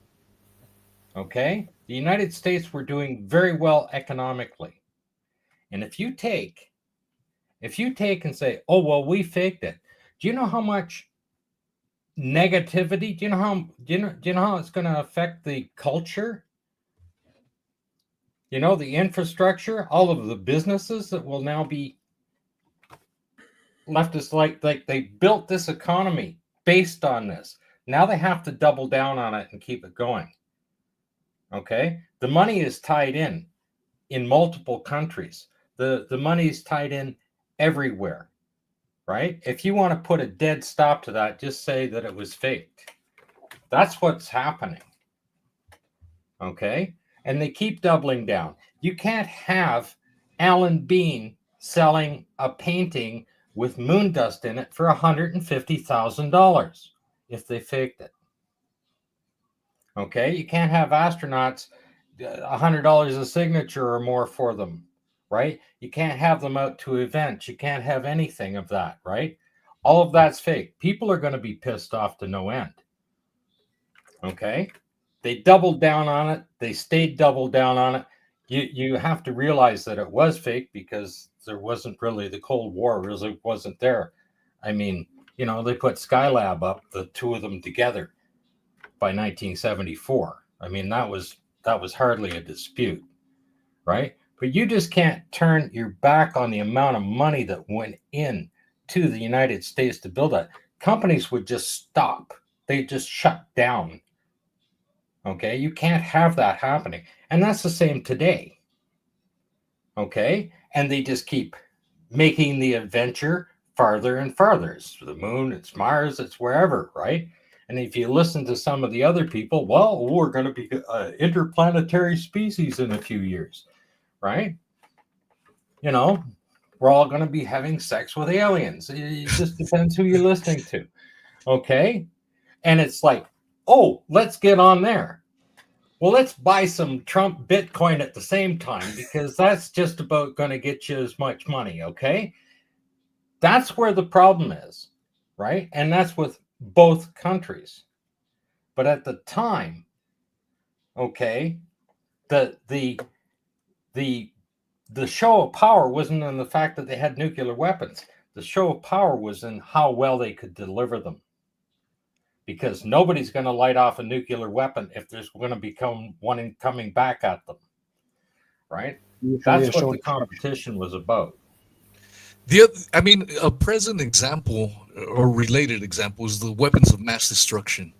Exactly. We all know it's a freaking lie, but the government hasn't admitted it. They actually did. I think it's a well-known fact that was just a lie, and that's a permeated mainstream culture at this point. They talk about it openly. It has been talked about openly. Yeah, but at the time it wasn't. At the time it was they were dead set. They said, "Oh, they got weapons of mass destruction. It's weapon of mass destruction." Weapons of yeah. 2 decades later, how many millions of lives lost? No, absolutely, man. I'm not saying these people aren't corrupt. What I would like to say, what I would like to do is I'd like to keep the argument or the discussion, I should say, about the moon and not try to draw parallels about anything else that happened here on Earth, right? We can do that in a speculative fashion, right? We can sit down and make those comparisons and talk about how these things are together, but it still doesn't answer the question, right? And Scott, thank you so much for your thoughts. You also attempted to answer the question. Thing is, there's just one brick that or the cornerstone isn't in place for that argument, right? Because if it's for national upliftment and pride and all of this stuff, like the United States, Russia lied first. The United States didn't have to follow that up with a lie. They could have just taken them apart. And that would have provided a whole bunch of nationalism. Look what we're doing to the Russians. And not only that, we have the moral high ground because we're not lying about it. But my whole thing is, the Russians lied about it. And then the U.S. turns up and says, hold my beer. And we're going to really lie about it. And you're not going to say anything. You're just going to go along with it. And so that's my entire issue. You did attempt to answer it, which I appreciate. Tons of money involved. I agree. That's not what it was about. You're asking a question that doesn't exist then. I mean, I don't understand your point. You realize that Marcus and I grew up in that time period. Okay. We understood the social nature, the character, and the conflicts that were going on in both countries. I am not sure that applies to the fakery argument here. Well, let me just start. It does. That is the thing. It does. Hold on, Gerald. Scott, go ahead. Scott. No, you go ahead, Scott. Like you want to know why they would fake it and why they wouldn't admit to faking it after it was all over. Why don't they admit it now? Let me tell you, Scott, that's not what I want to know. It's not after it was all over or anything like that. It's why do it in the first place. Well, why are you? Of course, and if you're going to do it, if you're going to embark on something like that, what is the end game of it, right? But if all these arguments that we're making are easily taken apart, if you just say, well, the Russians have faked this. We know the Russians had faked this, so let's just go ahead and do the logical thing and tell the people of Earth how the Russians have faked all of this instead of going even, steps, millions of steps further and perpetuate a fakery of your own. It doesn't make sense. Logically, it doesn't make sense. It just doesn't make sense. Okay. Two kids in the schoolyard, two bullies in the schoolyard. One's challenging the other, right? They're both puffing their chest out, right? All it is an argument, and then it's over and they walk away. That's what Russia and the U.S. were. Just two bullies in a schoolyard. That's how you must think of it. Okay? The fact that economically the U.S. profited, they were very successful. Okay? They unified the states for probably the first time in the history of the United States, on a common goal. Okay, they can't turn around and say, we were just doing it for shits and giggles, right? They had racial wars, they had the Vietnam War, they had all kinds of stuff, they had women's rights going on, they were killing people politically, all kinds of stuff, right? This project brought all of the 50 states together. The money that went into the project didn't go to the moon. It went to the people in every state, and they provided it equally amongst all of the states. Okay? You can't turn around and say, we didn't do it at that point in time, because you have businesses that are operating, feeding into it. You can't take people's tax money and say we faked it, because they're going to want the money back, aren't they? That's where the thing is. That's the bottom line to it, right? They would never trust their government again at that point. I would like to mention a few things as well. You said the question you had was, why didn't they just stick to if America had the moral high ground, and that they've exposed Russia on their hoaxes and stuff like that, and that, well, they get the moral high ground. Why wouldn't they just keep with the moral high ground and just not up the ante with the faking and stuff? Well, I would like to correct you on just one thing. Neither side had the moral high ground, because behind the scenes, each one, the Soviets and the Americans, they had their share of failures and problems that were happening and taking place, and they would always go out of their way to try and sweep those failures under the rug to make their own places look more rosy. In the case of the Russians, they would often, if something went wrong, if there was a spacecraft that blew up, or if it didn't make orbit or whatever and stuff, they would always sweep it under the rug and pretend it never happened. And in the case of the United States, they would. There was this one. Casing actually brought this up in his interviews. There was one, basically a nuclear reactor disaster that happened at the Rocketdyne plant where he was working, and they tried to sweep that under the rug and make it all seem clear and nothing was wrong, nothing was the problem and stuff like that. And that was for Casing, that was the straw that broke the camel's back, because he was essentially asked from the top to basically write propaganda, basically, trying to sweep what happened under the rug and make things look more rosy and things like that. And he just quit at some stage after that. And just going a bit further, I want to keep this on the subject of Apollo, but just going further into the future for just a second, that kind of practice continued to happen with Challenger, with the space shuttle program. I interviewed Roger Beaujolais, who was the engineer at Morton Firecoal, the company that built the solid rockets, and he basically told me that when at the Marshall Space Flight Center, the guy who was in charge there, his name was William Lucas. This is a direct quote of what Beaujolais told me. He said, Lucas, he ran that place like it was a Gestapo prison camp, and I'm not exaggerating when I say that, because he had his people working under him scared to death, because he could crush their careers in a heartbeat, not just at NASA, but at the contractors' facilities. He had the far-reaching authority to reach into the contractors and say, okay, this guy, he's being a loudmouth about all our problems. He never works in this town again, basically to that extent, you see. And so, people were very scared to speak up about problems that were happening. And, if even when there was a huge spectacular failure that happened, NASA, they would try to sweep the pre-warnings under the rug and make it seem like it was a huge surprise to them. Like with the Challenger thing, they on the night before the Challenger, they actually pressured Morton Firecoal, the company, to give them approval to launch the Challenger, even though the engineers that are all saying it's too cold to launch in cold weather. We have evidence that the O-rings are going to fail from all the previous flights that were launched at cold temperatures, not as cold as what we're going to be experiencing tomorrow, but cold. We see the O-rings are not functioning correctly. Okay, they were making those warnings clear to NASA, but they basically were overruled essentially. In fact, it was a management decision, not an engineering decision, to launch the Challenger. And one of the managers, he basically told the vice president of engineering, "You need to take off your engineering hat and put in your management hat." Okay, and when the shit hit the fan, NASA, they waived Morton Feichel's written approval to launch the Challenger in cold weather. They made no attempt to tell the investigation commission that the original recommendation was not to launch. That only became public when the Morton Feickel engineers spoke up and essentially became whistleblowers, essentially, saying we warned them not to launch. They applied great pressure telling us to launch.